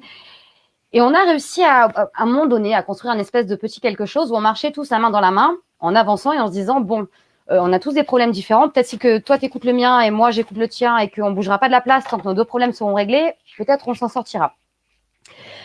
Aujourd'hui, c'est un petit peu compliqué. Si la réforme des retraites doit revenir sur la table, là, ça avait fait bouger bien du monde. Ça avait regalvanisé un petit peu les troupes. Là maintenant, on a le problème de la violence policière qui vient se mettre au milieu du débat de tous les problèmes sociaux qu'on rencontre. Je tiens quand même à dire que le corps médical pour ma part, est en grève depuis plus d'1 an, que ce soit les services d'urgence, que ce soit les services de réanimation et que ce soit tout ça. Manque de bol, il a été mis en plein cœur de l'histoire, avec un grand H, presque, j'ai envie de dire. Les gens ont applaudi à la fenêtre, et puis là, maintenant, ben, je sais pas, ce serait peut-être bien que les infirmiers tiennent la main des éboueurs, des chauffeurs de bus, et que tous ensemble on fasse une... Oui, alors je vis dans un monde de bisounours. J'ai beaucoup d'espoir, je le sais. C'est ça qui me permet d'être là encore aujourd'hui, d'ailleurs. C'est parce que j'y crois un petit peu, en fait. J'y crois un petit peu. Et le fait de faire du média aujourd'hui, dans la rue aussi pour manifester pour d'autres corps professionnels que les miens, et ben pour moi c'est important. Donc même si à un moment donné ça sert à rien, et même si on perd, ben je serai là quand même, et je continuerai à amener ce petit message positif de convergence, même si c'est dur à croire et à imaginer. Voilà. Moi, tu vois, en tout cas, je suis très touché par ce que tu dis, hein. D'autant plus que si je fais une émission ce soir, globalement, c'est grâce aux Gilets jaunes et à personne d'autre. C'est-à-dire qu'il faut bien être conscient du fait que s'il n'y avait pas eu le lancement des Gilets jaunes, on n'aurait pas eu autant de rencontres, il n'y aurait pas eu autant de connexions entre certaines personnes qui n'étaient pas vouées à se rencontrer dans la vraie vie. Et que ça a été vraiment intéressant parce qu'il y a eu un échange d'idées, il y a eu des coups de gueule, il y a eu des crises d'ego aussi, il y a eu tout un ensemble de choses, des initiatives plus ou moins heureuses, certaines malheureuses. Bon, après, les gilets jaunes sont un peu tombés dans le piège qu'on trouve un peu partout, c'est-à-dire que on leur a vite collé des étiquettes antisémites, extrémistes, violentes, ultra-violentes même quand il fallait, même des criminels, des terroristes, des bouffeurs d'enfants, et j'en passais des meilleurs. Peut-être aussi qu'il y avait une tactique qui n'était pas forcément efficace, du fait de l'horizontalité, de porte-parole qui sont un peu autoproclamés, on savait pas d'où, comment, etc., avec des discours qui étaient peut-être pas forcément, comment dirais-je, adaptés. En tout cas, tout ce qu'il en reste, c'est une belle union encore entre les gens. Moi, tu as dit tout à l'heure un truc qui m'a marqué, parce que je le martèle aussi. Je suis plus le gilet jaune aujourd'hui. Parce que le gilet jaune aujourd'hui, au 10 juin 2020, c'est plus le gilet jaune que j'ai connu sur les ronds-points au mois de novembre. L'esprit est plus le même. Il a évolué. Il y a beaucoup de groupes complètement éparpillés de partout sur Internet. Il y en a vraiment beaucoup, mais qui sont pas d'accord entre eux. Et puis il n'y a pas de légitimité de gens qui aujourd'hui peuvent vraiment se prévaloir d'être gilets jaunes. Quand on voit même Bigard qui voudrait être porte-parole des gilets jaunes, ça fait peur. Excusez-moi. Même si j'ai rien contre Bigard, hein, soyons clairs, mais je trouve ça absolument hallucinant que voilà, c'est un mouvement humain qui était constitué de tous et ouvert à tous à la base. Et je trouve qu'il a été un peu détourné. C'est un peu triste pour moi, en tout cas, d'en arriver là, à ce constat. Qui veut prendre la parole, donc? Allez, Jim. Ouais. Alors, dans ce qui concerne la convergence des luttes, tout ça, etc. Alors, contrairement à ce que disait Virginie tout à l'heure, moi, ma mentalité, c'est de dire, il n'y a pas un truc qui sert à rien en fait. Enfin, c'est pas que ça sert à rien d'être à Paris ou ça sert à rien d'être dans les campagnes. C'est pas qu'il faut que tout le monde se rassemble et qu'on additionne toutes les luttes ensemble. Honnêtement, ça sera pas possible. Alors, ça sera pas possible parce que tu peux pas demander à un mec qui est pas du tout concerné par un truc de venir et de dire d'un seul coup de changer ce qui sent en lui, le combat, la lutte dans le cœur qu'il a, parce que la lutte c'est une passion. Enfin, moi tous ceux que je vois dans la lutte, ils sont passionnés. Alors on arrive à lutter pour différents problèmes, mais on est toujours concerné par un en particulier en général. Alors moi je pense que c'est une utopie de vouloir rassembler tout le monde pour tous les problèmes. Pour moi. Par contre, je fais partie de ceux qui parlent pas non pas de convergence, de rassemblement ou de collaboration. Je fais partie de ceux qui parlent de synchronicité de la lutte, des luttes. C'est-à-dire qu'en fait, pour moi, il faut que tout le monde lutte pour ce qu'il a envie, pour ce qui lui tient à cœur, mais il faut qu'on lutte en même temps et sur tous les fronts. C'est-à-dire que peu importe de quelle manière, hein, qu'elle soit violente, pas violente, pacifique, politique, administrative, ce que vous voulez. Mais il faut que tout le monde lutte pour ce qui lui tient à cœur au même moment, au pluriel les moments, hein, parce que a priori un seul suffira pas. Mais il faut que tout le monde lutte au même moment et sur la lutte qui le concerne. C'est un peu ce qui est en train de se passer quand même. Moi, la vision que j'en ai est peut-être que moi aussi je vis dans un monde de bisounours, mais la vision que j'en ai, c'est qu'il y a beaucoup de choses en ce moment qui se déroulent, il y a beaucoup de personnes qui se parlent, qui ne se parlaient peut-être pas forcément jusqu'à maintenant, il y a beaucoup de gens qui essaient de rassembler. pour des motivations qui leur est propre. Peut-être que certains cherchent le pouvoir, peut-être que certains cherchent, peut-être. Mais à mon avis, dans l'ensemble, il y a quand même quelque chose qui se passe en ce moment qui est très très important, qui va suivre son cours, qui certainement aboutira entre juillet et septembre. Mais il y a vraiment un gros amalgame qui se fait et beaucoup de collaborations qui sont en train de se faire. Je parle de la fédération. Il y a une fédération maintenant de Gilets jaunes. Hein, et attention, je vous interdis de vous moquer. C'est-à-dire que c'est une vraie fédération pour une fois. C'est-à-dire que c'est vraiment des groupes Gilets jaunes qui ont dit, bon, bah, on crée une entité qui est une fédération et qui va réunir toutes les associations. C'est-à-dire que les gens vont rester dans leur groupe et vont se fédérer. Ça, c'est intéressant.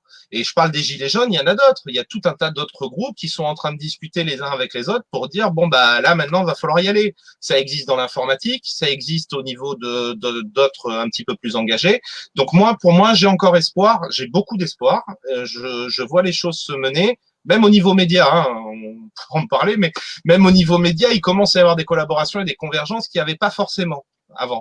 Donc ça, il faut qu'on continue de surfer là-dessus. Il faut faire très attention aux espèces de trollages qui se font en ce moment. On en parlait un petit peu hors antenne, mais aux trollages qui se font en ce moment de savoir si Jimmy Patin vend des t-shirts, ou de savoir si Jérôme Rodriguez vend des pins, ou si moi, sincèrement, je m'en tape totalement.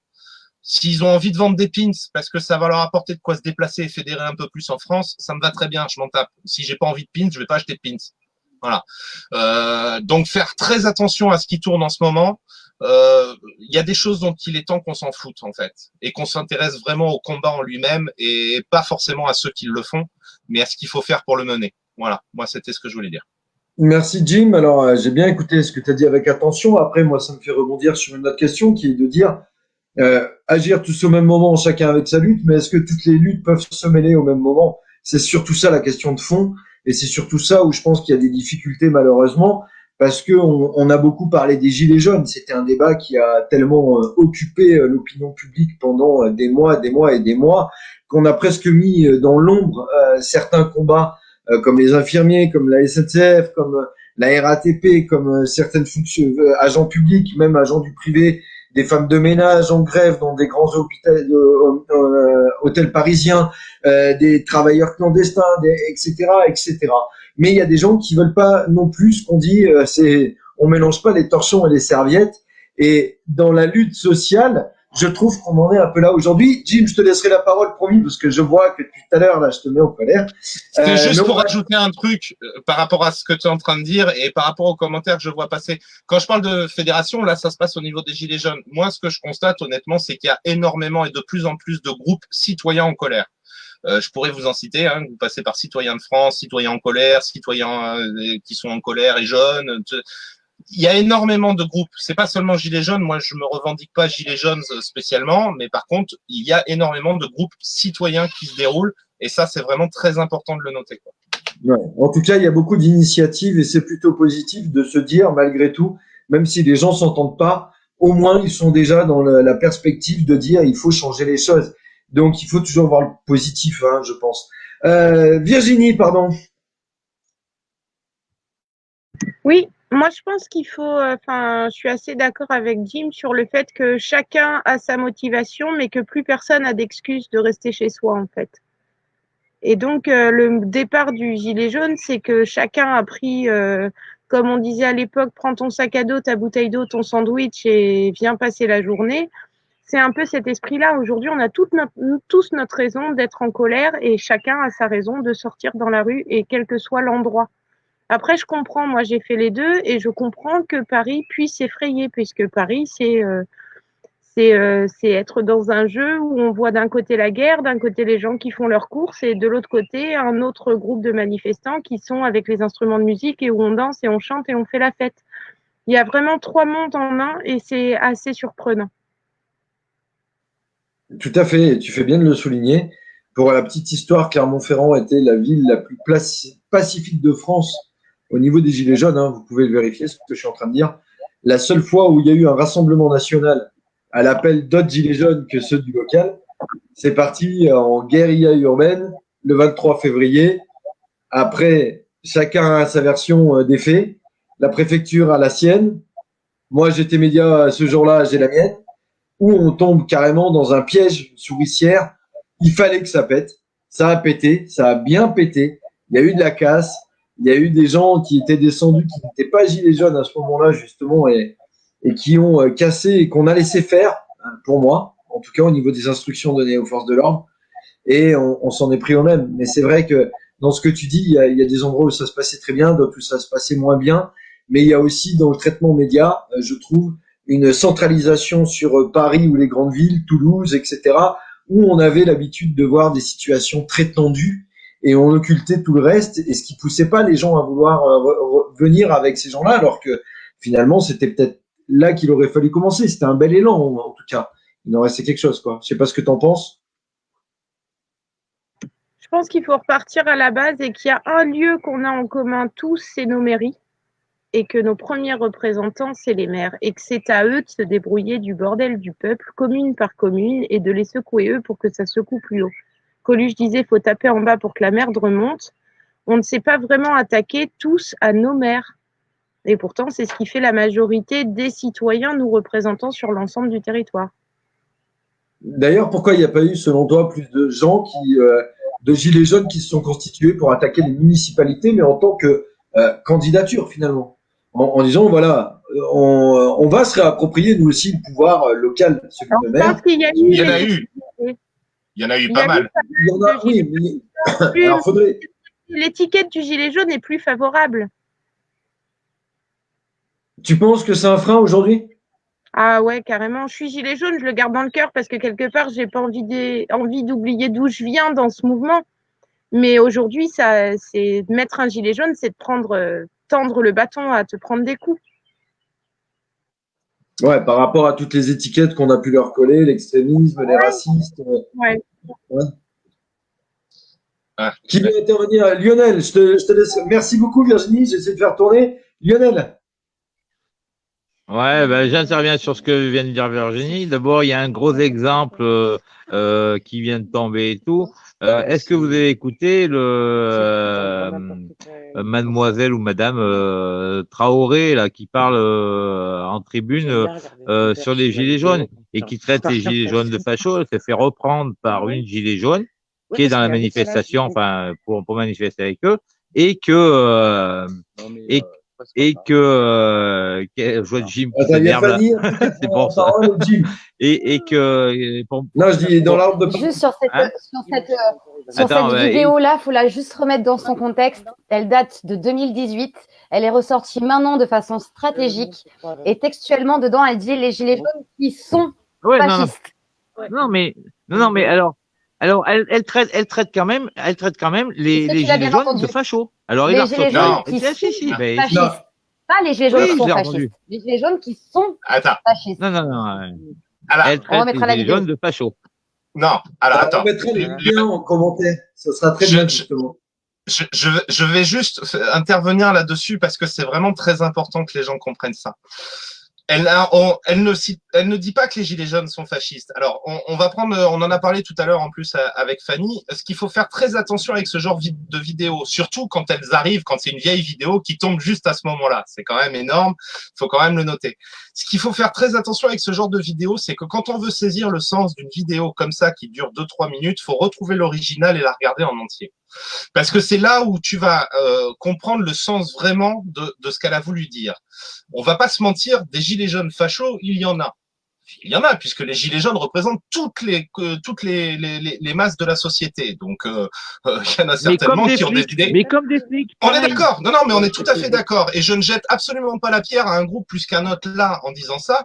Il faut être conscient qu'il y en a. Bon, que ça puisse poser problème à Traoré, je pense que c'est quand même. Enfin, c'est légitime que si tu te retrouves à côté d'un fasciste et qu'en plus t'es black, il y a un moment, ça peut poser problème. Bref. En tout cas, la vidéo, elle parle bien des gilets jaunes fachos.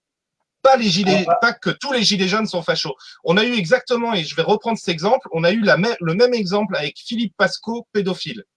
C'est-à-dire qu'on a eu une vidéo qui avait été mise en ligne par Soral, d'ailleurs, de quelques minutes où on voit Philippe Pasco s'énerver et dire oui, pédophilie, vous avez qu'à m'emmener des preuves. Et tout le monde a buzzé en disant oui, Philippe Pasco protège la pédophilie, alors que pas du tout.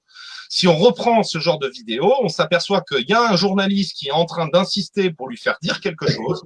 Pasco ne veut pas dire ce que le journaliste lui dit, et pour s'en débarrasser, Pasco à un moment lui dit écoutez, ne me faites pas dire quelque chose dont je n'ai pas de preuves, apportez-moi des preuves. Et à ce moment-là, je pourrais le dire. Voilà ce qu'a voulu dire Pasco. Et là, on a exactement le même schéma. Et il y en a d'autres. Hein. On débunk dans les médias, on débunk énormément de choses comme ça, où effectivement, on vous balance une vidéo avec une parole. Et cette parole-là, elle est montée en buzz et elle permet d'entretenir des divisions qui à la base n'en sont pas. Parce que, je veux dire, moi le premier, hein, je vais te dire franchement, si je tombe sur des gilets jaunes fachos, gilets jaunes ou pas, je vais les envoyer chier. Après, Jim, voilà. pour corroborer un peu ce que dit Lionel, et qui est passé dans un autre format, là, qui a la tête en latérale. Voilà, c'est assez sympa comme effet. Mais en tout cas, je pense que ce qu'il a voulu dire, et là où je partage un peu son avis, c'est qu'à partir du moment où tu deviens presque une personnalité publique qu'on voit partout, à la télévision, dans la presse écrite, à la radio, etc., tu te dois d'être vigilant sur les propos que tu tiens en réunion, d'autant plus que tu dis quelque chose. Tu dis, oui, elle le dit, il y a des gilets jaunes fascistes. Mais c'est aussi violent que de dire tous les noirs sont des feignants ou sont des délinquants. Tu vois, mais et donc dire ah oui mais il l'a dit. Tu vois, tu vas te prendre une vidéo de moi où je vais dire ça. Tu vois. Et oui il l'a dit, mais vous connaissez pas le contexte. Non, à partir du moment où malheureusement tu tiens certains propos, tu sais que ça va créer de la polémique, que ça va mettre de la polémique sur la polémique, et que justement on a assez de difficultés comme ça aujourd'hui pour faire parler tout le monde d'une seule et même voix. Et je pense qu'il est bien de faire preuve d'humilité. Il m'est arrivé moi-même de m'énerver sur certaines vidéos. Je me suis excusé, j'ai dit des propos. Moi, c'était à mes amis à moi, hein, mes amis et ma famille, tu vois. Donc c'est encore autre chose. Mais il y a un moment, il faut savoir prendre du recul et dire effectivement, j'ai été trop loin. Mes mots ont dépassé ma pensée, mais au moins tu recentres le débat. Que là, pour moi, je comprends qu'il y ait des gens qui l'aient mauvaise. Voilà, c'est tout ce que je voulais dire. Fanny, je vois que tu veux intervenir. Ouais, je voulais revenir sur le commentaire de Eddie Verratti qui dit, qui pose la question, il faut appartenir à un organisme pour revendiquer sa colère maintenant. Et du coup, j'aimerais redire la phrase qu'avait dit Virginie, c'est-à-dire prends ton sac à dos, ta bouteille d'eau. On te demande pas d'appartenir à un syndicat, on te demande pas d'être d'une couleur ou d'une autre, ou de ne pas porter tes couleurs. Et du coup, ça rejoint ce que disait Jim aussi, c'est qu'à un moment donné, on est tous différents. Dans les manifs qu'on a maintenant, on a du syndicat, on a du pas d'un syndicat, du gilet bleu, rouge, jaune, vert, de tout. Non, il n'y a pas besoin d'appartenir à un organisme pour revendiquer sa colère. Il y a juste besoin de descendre dans la rue pour manifester sa colère. Il y a des choses qui se font. Il y a des choses qui se font pour se fédérer. C'est pas forcément un impératif pour se faire entendre, mais c'est peut-être une question à se poser pour concrètement réussir à avancer quelque chose. Merci Fanny. Et qu'est-ce qu'en pense un jeune un jeune adolescent de 16 ans? Justement, qu'est-ce qu'ils en pensent, ses camarades, de tous ces adultes qu'on voit partout se plaindre, manifester, parler d'un futur noir, voilà, nos futurs pour nos enfants. T'en fais un peu partie, hein, parce que quoi qu'on en dise, on est des vieux pour toi. Donc, c'est quoi ton avis sur ça, sur ce que tu vois, toi, en tant que jeune? Alors moi, c'est vrai que j'ai un avis qui est assez défini dans le sens où déjà, il faut prendre plusieurs points. Déjà, le premier point, c'est que faut savoir qu'on est 67 millions en France et que la manif des Gilets jaunes, le mouvement des Gilets jaunes, n'a pas rassemblé le quart de la population. Donc déjà, à partir de là, on ne peut pas commencer à se dire les Gilets jaunes, c'est un mouvement qui a eu des actes forts. Dans le sens où, c'est quoi 1 million, 2 millions de gilets jaunes, 3 millions de gilets jaunes, 4 millions de gilets jaunes, c'est quoi concrètement par rapport aux 67 millions d'habitants en France? Parce qu'aujourd'hui, si on veut faire un mouvement qui marche, si on veut faire un mouvement qui pèse dans l'opinion publique, dans la France, n'importe quoi, dans la France, il faut être vraiment nombreux, je veux dire. En France, alors là, attends, je t'arrête juste sur un truc. Oui. Je peux pas te laisser dire qu'ils n'ont pas changé quelque chose. Les Gilets jaunes ont fait ce que les syndicats n'ont pas fait en 20 ans. Ils ont ramené 10 milliards d'euros, votés en urgence, avec des primes pour certains personnels. Tout n'était pas parfait. Mais ça n'a pas existé en 20 ans de syndicats. Attends, je termine. Il y a eu l'ouverture d'un grand débat. Alors, le grand débat était pas parfait. C'était une grande mascarade. On a posé des questions orientées pour avoir les réponses qu'on voulait. Donc, ça servait à rien. Et en plus, on a perdu tous les papiers que les gens s'étaient emmerdés à remplir. L'État dit lui-même, on l'a foutu dans un coin. Merde, putain, on a perdu les clés, on sait plus où c'est. Bref, qu'est-ce qui reste du grand débat? Des souvenirs et des affiches. Et en plus, ça a coûté un blé pas possible à l'État. Mais quoi qu'il advienne, il y a eu des actes tous les week-ends. Il y a eu des éborgnés, il y a eu des mutilés, il y a eu des gens il y a eu des débats spéciaux sur toutes les chaînes de télévision. On ne parlait que des gilets jaunes. Ça s'est répandu dans les pays d'Amérique latine, ça s'est répandu en Asie, dans les pays d'Amérique du Nord, dans les pays du Maghreb, dans les pays de l'Est, en Afrique. Donc tu peux pas dire, honnêtement, quand on est honnête, mais je t'en veux pas, c'est de ton âge, que les gilets jaunes ont pas pesé dans le truc. Ça, c'est pas possible. Il faut être factuel. Après, ce que tu dis est vrai, dans le sens, ils n'ont pas sorti un quart du pays, là tu as tout à fait raison, mais ils ont pesé comme jamais aucun mouvement n'avait pesé jusqu'alors, même en dehors de nos frontières. Et ça, il faut quand même leur rendre hommage de ce côté-là. Mathieu, on a tué le game de la révolte, d'accord? On a tué le game. Tu sais, Oui. tu comprends ce langage de jeunes? Non, je rigole. Pardon, je t'en prie. Non, mais ce que je veux dire par peser, je parle, c'est pas ça que je voulais dire par mon idée. Ce que je voulais dire par mon idée, c'est que les gilets jaunes n'ont pas pesé par le nombre, par les actes. Bien sûr qu'il y a eu des actes qui ont été faits par les gilets jaunes, bien sûr qu'il y a eu des changements. Ça, mais je vous le laisse en mille, quoi. Mais je veux dire, par rapport au nombre de Français, le nombre de gilets jaunes n'est pas comparable, quoi. Je veux dire. On ne peut pas comparer à ce point-là, quoi. Et ensuite, moi, au niveau des mouvements qui vont suivre, c'est vrai que je pense d'une chose, que il faudrait bien évidemment qu'il y ait beaucoup plus de personnes dans les rues. Mais encore une fois, est-ce qu'on peut réellement demander aux gens, après avoir vécu la crise du coronavirus qui a laissé quand même beaucoup de séquelles à certaines personnes, qui a troublé certaines personnes, le confinement a fait des ravages sur certaines personnes, il y a eu des conséquences psychologiques, on n'en parle pas beaucoup, mais il y en a eu sur certaines personnes.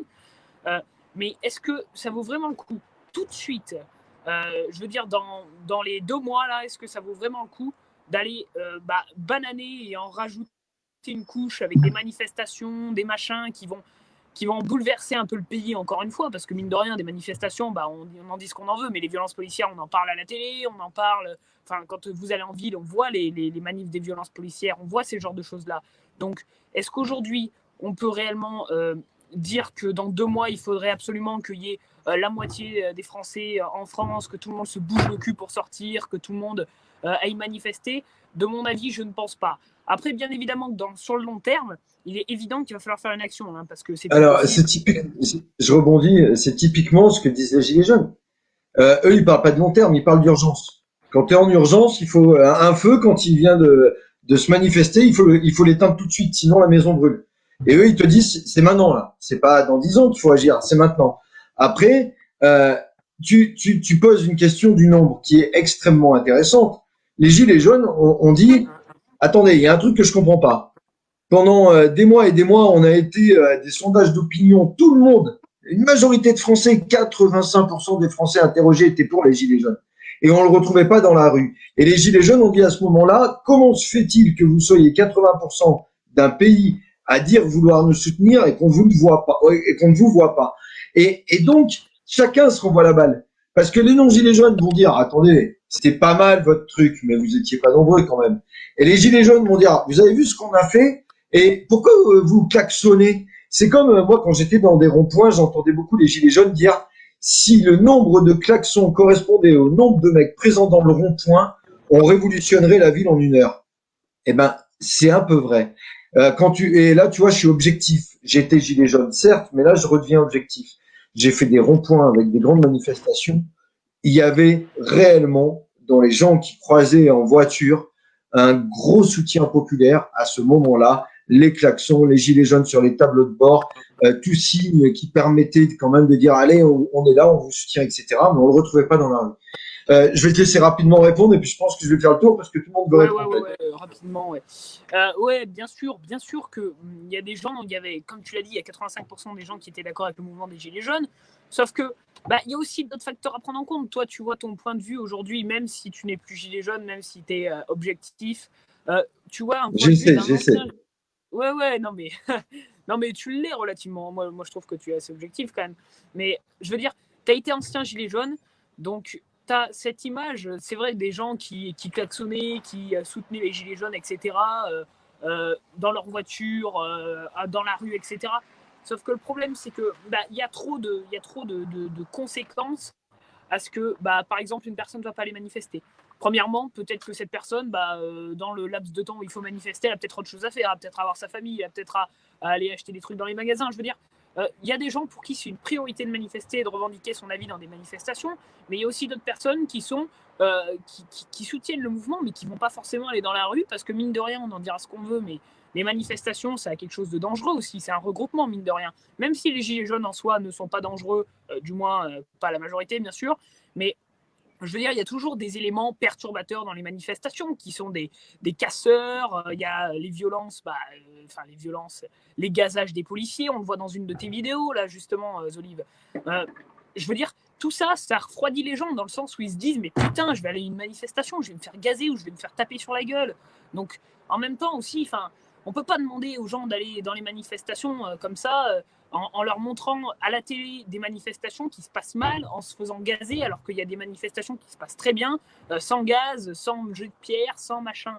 Donc moi, je comprends aussi le point de vue des personnes qui ne vont pas manifester, mais qui soutiennent un mouvement. Après, c'est vrai que le mouvement des Gilets jaunes a subi un revers de notoriété, on va dire, dans le sens où ils étaient plus que représentés représentés non, mais ils étaient souvent montrés avec des casseurs, avec de la casse, avec des choses comme ça.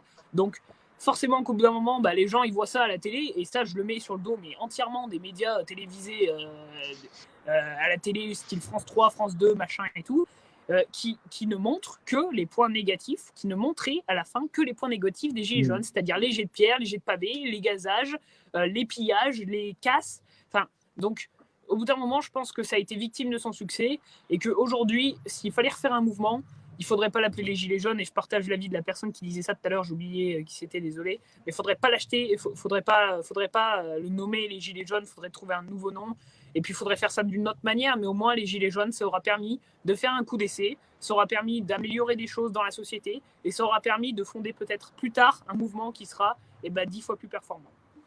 Voilà, je te remercie, c'est une très bonne analyse. Après, je vais passer la parole à Fanny, mais juste avant, là où je partage complètement ton sentiment, je me dis que le jour où on parlera plus de gilets jaunes, de syndicalistes, c'est qu'on parlera de Français, les Français en colère.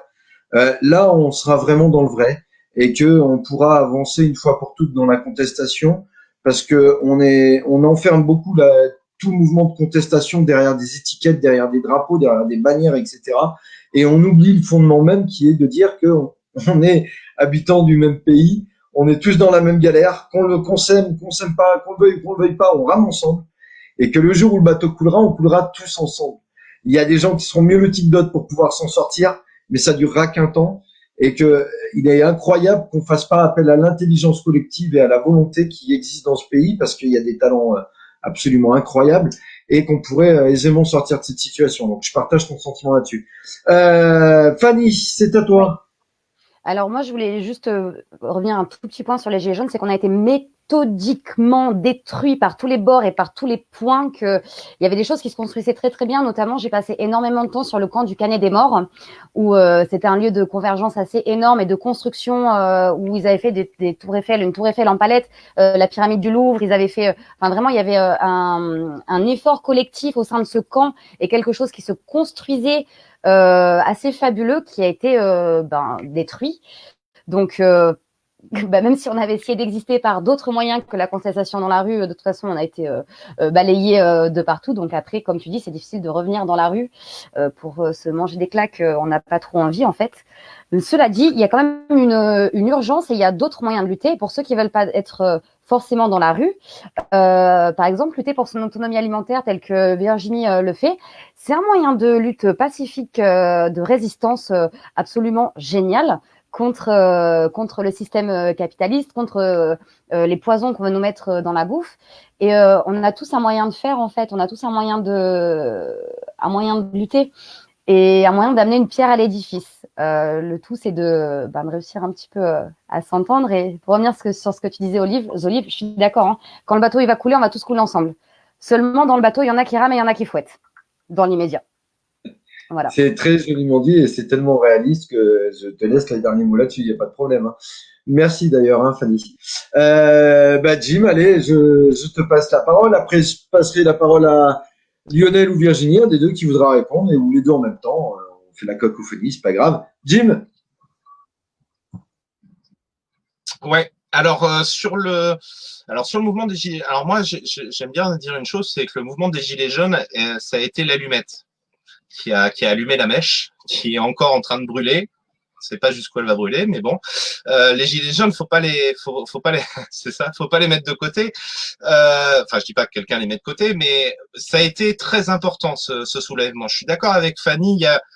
Ils se sont fait. Il faut savoir quand même qu'on a quand même des stratèges en face, même s'ils font des fois n'importe quoi, même s'ils sont cons comme leurs pieds dans certaines actions. En face, le gouvernement, tout ça, ils ont quand même des méthodes et des stratégies qui sont quand même bien tournées, qu'on est encore en train de subir. Hein. Là, les oppositions noir-blanc, tout ça, c'est un peu dans la même lignée des stratégies gouvernementales. Hein. Donc les gilets jaunes ont pas forcément eu de bol. Il y a eu autre chose. Là où je dis les gilets jaunes ont été absolument utiles, voire nécessaires pour démarrer, c'est qu'ils ont fait peur. Parce que s'il y aurait pas eu autant de répression et de violence d'entrée de jeu, comme il y a eu, s'ils n'avaient pas à un moment mis en panique les gens en face. Bon. Donc, ils ont déclenché ça. Maintenant que c'est déclenché, maintenant qu'effectivement, et on peut en débattre de toutes les raisons qui font que les gens sont pas descendus dans la rue, je pense qu'il y a une multitude de raisons qui sont propres à chacun, mais effectivement c'est le cas. Les gens n'ont pas suivi dans la rue, mais peut-être aussi pour ça, parce que effectivement l'étiquette gilet jaune, ça passait pas. Et du coup, plutôt que de prendre son sac à dos, comme on disait tout à l'heure, prendre son sac à dos et sa bouteille d'eau, les gens étaient sûrs qu'en allant en manif avec les gilets jaunes, ça serait des gilets jaunes. Ils étaient obligés d'adhérer aux gilets jaunes pour pouvoir aller en manif. Ça, forcément, c'est un frein. Moi, j'ai des potes anards, ils s'en foutent que ce soit des gilets jaunes ou des XR ou des machins, ils vont dans la rue parce qu'il y a un problème, point barre. Donc c'est ça qu'il faut que maintenant on arrive à faire. C'est pour ça que toutes les démarches citoyens en colère, cœur du Var, puisque c'est ceux qui étaient souvent au Canet, qui sont partis du Canet aussi, donne un exemple. Et ça, c'est pas que de maintenant. Attention, les mouvements citoyens en colère ont déboulé il y a déjà pratiquement un an, hein, qu'ils ont commencé pour la plupart. Hein, et c'est vrai qu'aujourd'hui, je pense qu'effectivement, on l'a dit tout à l'heure, ceux qui restent chez eux n'ont plus d'excuses. Parce qu'avec tout ce qu'il y a eu là d'enchaîné, que ce soit le Covid, que ce soit Floyd, que ce soit les violences policières, que ce soit Balkany, que ce soit, la liste est longue, aujourd'hui, qu'on soit gilet jaune, qu'on soit XR, qu'on soit anard, qu'on soit, mais même ceux d'extrême droite, hein, je les apprécie pas personnellement, mais même eux, ils ont aucune raison de continuer de lutter pour le gouvernement. Et ils sont obligés de lutter contre aujourd'hui. Hein.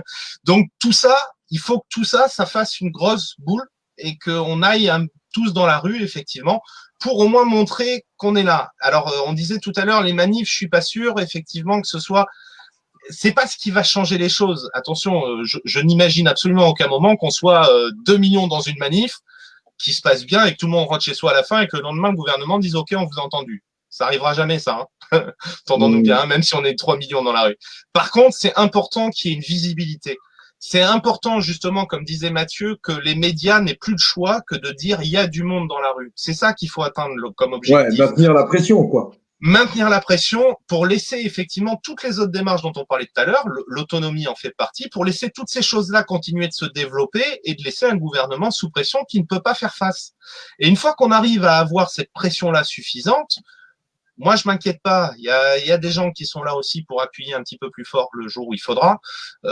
Donc, c'est pas un souci. Mais ces gens-là n'appuieront fort qu'à partir du moment où ils savent qu'ils sont face à une contestation globale de citoyens français. Pas des gilets jaunes, pas XR, pas machin, des citoyens français. Et c'est un peu le chemin qu'on prend, et je trouve qu'on le prend pas trop mal pour le moment, donc faut vraiment profiter de ça, quoi. Voilà. Bon, super. Donc, ça me permet en plus de rebondir. On va juste écouter Virginie, Lionel, et après je terminerai par une idée d'une super chaîne sur le web qui s'appelle T-Web. Hein, je leur fais un peu de pub. C'est 2 animateurs. Un et le pauvre, il est un peu malheureux. Il s'appelle Jim. Il faut l'aider psychologiquement. Il est un peu atteint. Et son pote Watchdog. et ils font vraiment des super émissions que je conseille réellement à tout le monde. Pourquoi je parle de ça? Oui, parce que Watchdog a instauré de terminer des émissions du Grand L par un point positif, et j'adore tellement que je ferai la même chose. Voilà, donc je vais passer la main à Virginie, après à Lionel, et après votre point positif en guise de conclusion. Virginie. Alors, moi, plusieurs petits messages. J'espère déjà que l'humanité, le côté humain qu'on a retrouvé sur les ronds-points, sera conservé par tous les gens qui l'ont nourri aux gilets jaunes, et que à l'après-Covid, on n'oubliera surtout pas ça, parce que moi, ce qui me fait peur dans l'après-Covid, c'est que les gens se fightent entre eux pour des conneries, en fait. Parce qu'on va se mettre encore plus la zizanie, le doute. Là, le Covid, c'était uniquement de tester un peu le répondant que vont avoir les gens à l'écoute de ce qu'on leur donne comme ordre. Et j'espère vraiment que le côté humain qu'on a eu sur ces ronds-points, l'échange qu'on a eu, va rester la priorité, et qu'on va pas partir dans tous les sens. Ensuite, je vais faire un petit coup de pub parce qu'on parlait de l'autonomie. On a des groupes qui se développent de plus en plus sur Facebook qui s'appellent Canton Solidaire Autonome. Le but est que les groupes se créent par canton, qu'on amène les gens vraiment localement sur ce réseau, qu'on puisse avoir un échange de proximité, échanger les bons plans, les jardins et tout ce qui nous permet de vivre beaucoup plus avec les producteurs locaux des régions qui nous avoisinent. Ouais, on t'écoute, c'est parfait. T'es là? J'entends un petit bruit de PC, Ouais, je crois que ça je suis là. vient de chez toi. Donc, en tout cas, bah écoute, super, très bonne initiative aussi d'avoir nommé ces groupes-là pour les gens que ça peut intéresser. Merci Virginie, prépare ton petit mot positif, ça arrive. Et puis on va passer à Lionel pour finir sur cette thématique de convergence, les gilets jaunes, etc. Non, Lionel, le micro. Est-ce que voilà.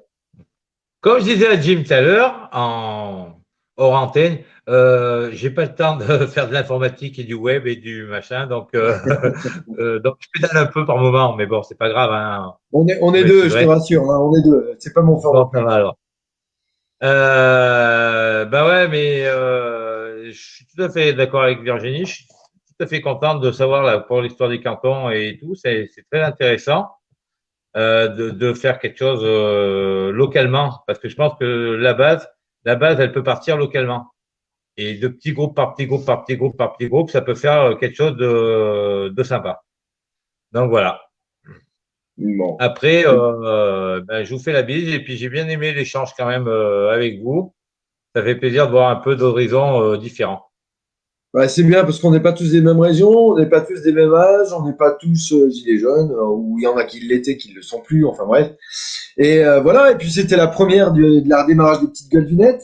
Hein, et puis ça fait petite gueule du net, vous êtes chacun dans votre petit carré, voilà, on est les petites gueules du net, on n'est pas les grandes gueules, mais au moins on débat dans le respect et c'est très important, c'est très très bien. Maintenant, on va passer au mot de la fin, donc on va faire dans l'ordre, allez, on va alterner, on va faire Fanny, Mathieu, Virginie, Jim et Lionel. Bon, t'as déjà plus ou moins dit ton mot de la fin, mais si tu penses à autre chose, eh ben, ça sera le moment. Voilà. Fanny. Moi, je crois en vous. À bientôt. Ben écoute, on croit en toi aussi, hein. Et puis, on croit en nous, quoi. Voilà. Et tout simplement. Merci Fanny, c'est hyper positif. Mathieu.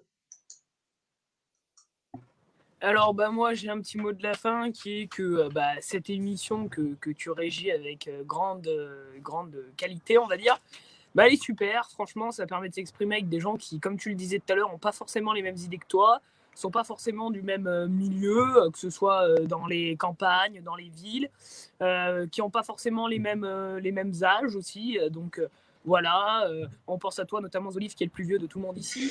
Non, je rigole. Eh non, c'est pas moi, tu vois. T'as pas de peau, merde. Loupé, mon gars. Enfin bon, et puis pour finir, c'est vrai que bon, il y a beaucoup de petits médias qui se montent au fur et à mesure sur Internet.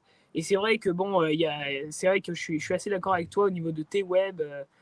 C'est vraiment des gars qui se mettent à fond dans leur truc, qui essaient de développer un média qui soit qui globalise, on va dire, beaucoup de points de vue, qui font des libres antennes, qui laissent s'exprimer les gens.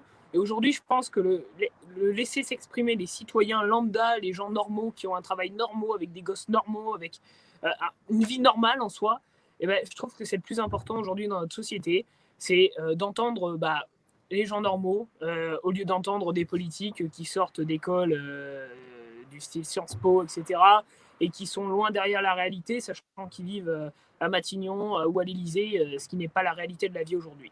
Voilà. Merci en tout cas à toi pour l'émission. Écoute, merci, super. Moi, en tout cas, ce que j'ai envie de dire juste par rapport à ce que tu as dit, c'est que n'importe qui aujourd'hui, quelque part, peut faire. Il n'y a pas besoin de moyens surhumains. Moi, vous voyez un peu les conditions dans lesquelles je fais mes lives. J'ai même pas. Je suis agent Enedis dans la vraie vie. Je travaille dans les decks. J'ai même pas assez de lumière pour avoir. Voilà. Alors, ça fait ressortir mon bronzage naturel et ma belle chevelure. Mais malgré tout, voilà. Vous voyez, il faut. Je suis pas aussi calé que des mecs comme T-Web ou comme toi qui a 15 ans qui me dit tiens, je me lance dans un média. Alors je dis je vais te conseiller. Ça fait un petit moment que je fais le truc. Et le mec il te sort des trucs super carrés, le générique, le jingle. Toutes les pages, les machins, les bordels. Moi, je suis encore avec le stylo et puis mon petit calepin, tu vois, voilà. Mais croyez en vous, tout le monde est capable de faire des belles choses. C'est ce qu'on veut faire, c'est le message qu'on veut passer, et c'est l'esprit qu'on a envie de donner. Il y a des gens qui n'ont pas attendu les gilets jaunes pour être là pour leur prochain. Coluche avait déjà ouvert la voie dans les personnes un peu connues avec les restos du cœur. Balavoine allait donner de l'eau potable au Sahel. Il y a des gens qui font des marottes pour les SDF et qui en font depuis très longtemps et qui sont anonymes et qu'on ne voit peu. Je pense aux street medics qui ont sauvé des vies pendant les manifestations des Gilets jaunes, parce que s'ils n'avaient pas été là pour porter assistance des fois en urgence à certains blessés, que ce soit Gilets jaunes ou même force de l'ordre, il y aurait peut-être eu beaucoup plus de victimes et on leur rend pas assez hommage. On rend hommage aux médecins, aux personnels de soignance, ça c'est normal, c'est un métier quelque part, c'est un peu comme un flic. Il a soigné pour ça. C'est légitime qu'on lui rende hommage, mais on rend pas assez hommage à tous ces gens qu'on voit pas. Et si chacun, respectivement, avec nos médias, nos groupes, etc., on peut aider à mettre en lumière ces gens-là, c'est important de le faire parce qu'ils donnent de leur temps, ils donnent de leur cœur. Chacun d'entre nous ici, on s'est investi, je pense, pour des raisons différentes. Toi, Mathieu, je te mets un peu à part, mais on s'est investi énormément, mettant de côté parfois nos familles, nos amis, nos vies, nos hobbies, plus d'activités sportives, plus rien, on s'engraisse, on dort plus, voilà, ça je peux en témoigner moi-même, et on est des milliers, si on n'est pas des millions, en tout cas on est des milliers à être comme ça, et c'est ces gens-là qui ont quand même réussi à faire avancer le débat et à faire certaines choses, et voilà, c'est l'occasion aussi pour moi de leur rendre l'hommage ce soir, c'est bien normal. J'en étais où moi? Virginie, pour le petit mot de la fin. Alors, un grand merci à tous. J'encourage les gens à venir sur les lives exprimer leurs ressentis ou leurs idées, parce que toute idée est bonne et tout ressenti a besoin d'être partagé. Ça fait du bien. Et puis, un petit mot, on est passé sur le plus vieux. LOL, je vais passer sur Mathieu, parce que moi, dans mon cœur de maman, tu me réconfortes de voir un jeune comme toi qui est aussi ouvert d'esprit. Et je t'incite à continuer ce que tu fais, à éveiller encore plus les jeunes pour un monde meilleur. Merci à vous tous. Eh ben, t'as bien raison. Il a un média qui s'appelle M Média, sur lequel il propose des petites thématiques. Il a fait un peu de reportage avec moi sur le terrain, tous les deux, c'était rigolo. On se tirait la bourre, chacun son média. Non, c'est pas moi, tu vois. Plus toi, c'est mon témoignage. Enfin, c'est marrant. Mais en tout cas, il fait des super trucs. Il fait une petite émission qui s'appelle Parole de jeunes, qui est super intéressant réellement. Il donne la parole à des jeunes de son âge. Et il leur dit, moi j'ai vu la troisième, il y a eu 2 jeunes filles et un jeune homme juste avant. Qu'est-ce que t'en penses de la politique? Qu'est-ce que t'en penses? Est-ce que tu te rends compte que c'est toi qui iras voter demain? Il y a celui qui va dire ouais, moi ça me tient à cœur, et celui qui dit attends, moi j'ai autre chose à foutre là, t'es gentil. Moi, la politique, de toute façon c'est tout pourri, etc. Mais au moins on s'imprègne, et ça permet aussi de comprendre pourquoi les jeunes ils sont peut-être enfermés un peu dans leur vie, et qu'on est peut-être vachement exigeants, nous les adultes, envers eux, en leur disant on a besoin de vous, mais on n'a rien fait pour eux avant. Et donc il faut bien comprendre ça. ils vivent leur jeunesse, on a vécu la nôtre, on a été une génération dorée pour ma part. Et j'ai 43 ans, allez, je vais le dire, je sais, j'en fais plus, mais tant pis, je viens de casser le mythe. Mais en tout cas, quand j'avais 20 balais, tout ça, j'en ai bien profité. J'avais effectivement de la chance d'avoir une vie qui était pas si chère que ça, où on arrivait à faire des choses avec 100 balles. Les plus vieux comprendront très bien de quoi je veux parler, et qu'ils n'ont pas à l'heure actuelle, et qu'il faut les laisser aussi se divertir, passer à des choses plus légères peut-être, etc. Mais que il faut aussi les sensibiliser. Ce que fait Mathieu, c'est vraiment bien. N'hésitez pas à vous abonner à sa page et à l'encourager, il le mérite réellement. Voilà, je suis bavard aussi. Jim, je vais te passer la parole pour le mot positif. Ouais, bah écoute, je vais peut-être pas faire super original, mais c'est vrai que moi, le point positif que je vois depuis quelques semaines maintenant et qui commence à prendre forme aujourd'hui, bah c'est vraiment cette dynamique qui est en train de s'installer entre les gens. Il y a des envies, il y a des passions, je pense qu'on a mûri. Je parle de la population, hein, je parle pas juste de nous. Tu parles pour toi, hein. Moi j'étais déjà mûr, hein, si tu veux. Mais non, même toi, parce que regarde. Après, hein, je veux dire, bon, regarde, mais t'as t'es un même grand compris. gamin, hein, dans la vraie vie, hein. J'ai parlé avec toi, oui, t'as besoin de mûrir encore, on est bien d'accord. Ouais. Moi, ouais, mais je me suis mis un frein tout seul. Bah, t'inquiète pas. Non, moi je vis dans l'île aux enfants, mais bon bref. Et non, il y a ça qui joue beaucoup. Je pense qu'il y a, quand je dis la population a mûri, on le voit au travers, en parlant de tes web, même la libre antenne, l'émission là que tu fais aussi. On a démarré ce genre de démarche avec des gens qui venaient, c'était au début un petit peu chaotique, les prises de parole, les idées, il y avait beaucoup de passion dans tout ça. Et nous, on constate vraiment que de plus en plus, les gens, même des gens qui sont pas habitués forcément à s'exprimer sur une radio ou sur un réseau social, commencent à se discipliner tout seuls, à avoir une parole un peu plus posée, avoir des idées un peu plus concrètes. Ça, on le ressent vraiment au travers les paroles des gens et la manière dont se gèrent les débats. Moi, c'est ça mon point positif. Et ça, ce que je voudrais rajouter par rapport à ça, il faut pas que les gens perdent le contact. C'est le tort qu'on a eu. C'est là où les Gilets jaunes ont été forts, c'est qu'ils ont fait renouer des contacts entre des couches sociales qui l'avaient perdu. Aujourd'hui, on l'a retrouvé, ce contact. On arrive tous à discuter les uns avec les autres, peu importe notre rang social. Hein, je vois sur les ronds-points, il y a vraiment toutes les représentations. Il faut ça qu'on conserve, il faut qu'on arrive à se promettre que ces démarches-là de débat, ces libre antennes, ces émissions, ces choses qui servent à relier les gens, il faut absolument qu'on les démocratise, qu'on les garde, qu'on les cultive, comme on fait avec les jardins dans l'autonomie, parce que ça, je reste moins persuadé que c'est ce qui va non seulement nous sortir de ce qu'on est en ce moment, mais ce qui va peut-être à l'avenir faire que ça ne recommencera pas. C'est-à-dire que on a tous une responsabilité, c'est d'être les témoins de ce qui nous entoure. Et ça, tant qu'on continuera à le faire, on nous prendra plus pour des billes comme ça a été le cas pendant une décennie. Donc voilà, moi c'est ça mon point positif, c'est on garde les yeux ouverts et on garde le contact et normalement tout devrait bien se passer. Voilà. Écoute, super. En tout cas, et puis je tiens à dire aussi que il faut bien que les gens prennent conscience que les gens qui se bougent, ils sont maladroits au début quand ils débutent. Tu l'as très bien souligné, mais que c'est aussi des bénévoles qui donnent tout pour la cause, hein, pour la cause commune. Je vois que tu lèves Je rajoute juste un dernier truc, non mais parce que c'est important de le préciser. Je remercie vraiment toutes les personnes, alors que ce soit toute mon équipe, et je dis mon équipe, mais toute l'équipe T-Web, de l'association Acide, etc. Parce que il y a beaucoup de gens effectivement dans l'ombre qu'on ne voit pas. Tu en as parlé tout à l'heure. Il y a des gens qu'on ne voit pas, qui sont pas forcément devant la caméra, et il y a des personnes qui font des efforts. Vraiment, on est tous différents. Moi, je vous dis, dans l'association où on a des anarchistes, des collégiales, même des hiérarchiques, des pompiers. Enfin, on a des gens qui sont vraiment de méthodes de management totalement radicalement différentes et tout le monde fait vraiment des efforts les uns avec les autres pour réussir à avoir quelque chose de constructif. Donc, je remercie toute l'équipe de T-Web, toute l'association Acide, dont certains ici font partie aussi. Et vraiment, si on continue comme ça, les gars, on va peut-être réussir à faire quelque chose de bien. Voilà. Eh ben écoute, c'est tout le mal qu'on se souhaite. Lionel, est-ce que tu as un mot positif avant de terminer?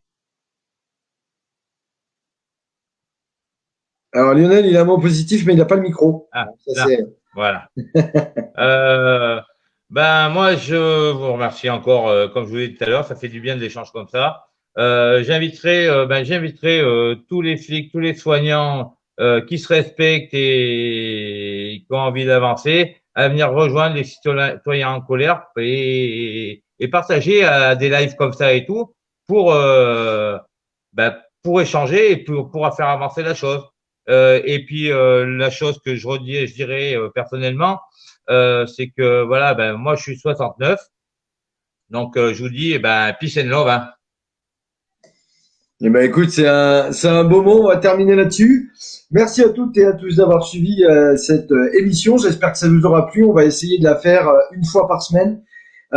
Comme on l'a tous dit ici c'est des moyens bénévoles, c'est tout à l'huile de coude. Ça demande beaucoup d'investissement. Croyez pas qu'on fait des lives comme ça en claquant des doigts et puis qu'on arrive, on n'a pas bossé ces sujets avant, il n'a pas fallu caler tout le monde avec les problèmes techniques de je t'envoie un lien, ça marche pas, mais comment je fais, etc. Ah, il faut que ça dure qu'une heure, ça a duré 1h54, et puis il y a les gamines qui pleurent en bas, qui attendent leur père, et je suis pas là. Enfin bref, je vous en passe des meilleurs, on est tous dans le gaz. J'ai partagé des vidéos sur la chaîne YouTube de The Live Media parce que j'ai réussi à avoir des belles interviews et j'en suis fier. Hein, j'ai payé personne et personne m'a payé, ça c'est important de le dire. Et je me suis fait invectiver par un internaute qui m'a dit encore une cagnotte de plus à venir. Alors je rassure tout le monde, je demanderai rien à personne, à rien, absolument rien, si ce n'est juste comme tout le monde ici. Toutes les initiatives, il faut si elles vous plaisent, hein, bien évidemment. Défendez-les parce qu'elles vivront que grâce à vous. Il faut les partager, ça vous coûte rien, c'est qu'un petit clic. C'est de dire tiens, j'ai vu des gens sur internet, c'était bien, va regarder. Tiens, tu m'as dit l'autre jour que tu voulais te mettre au jardin, là il y a une nana du Cher, putain, la sortie du lot avec son truc canton nanani nanana. Tu vas cliquer dessus, limite il te donne la pioche et la brouette et hop on y va. Tiens, t'as rêvé d'être journaliste. Solidaire autonome. Merci, voilà. Après, t'as envie de ressembler à James Dean, tiens, il y a Mathieu Média qui s'est fait la coupe de James Dean toute la matinée pour être sûr que le résultat serait probant. T'aimes les mecs qui ressemblent un peu au G.I. Joe quand on était gamin, t'as Jim. Tu veux être positif, et tu vas voir Fanny. Et voilà. Et tout ça, c'est quelque part, on a pris plaisir, on se connaît pas. C'est important de continuer vraiment, soyez fiers de vous. Et tous ceux qui agissent, soyez fiers de vous. Et tous ceux qui n'agissent pas, il n'est jamais trop tard pour bien faire. Et voilà. En tout cas, Fanny qui tire la langue, vas-y, tu peux refaire, c'était sympa. Voilà. Eh ben écoutez, ravi d'avoir fait cette première avec vous, ravi de les inviter. Là, j'avais vraiment la crème de la crème. Merci à Jim, merci à Fanny, merci à Virginie, merci à Mathieu. Merci à Lionel qui, par l'émotion, a dû quitter le live précipitamment pour pas pleurer devant la caméra. Et puis je vous dis à bientôt. Et si vous voulez voir des bonnes interviews, n'hésitez pas. The Live Media, c'est gratuit. Je bosse que pour vous et pour vous et pour moi aussi accessoirement, mais c'est surtout pour vous. Voilà. Allez, à bientôt. Ciao, bye bye. Ciao, ciao.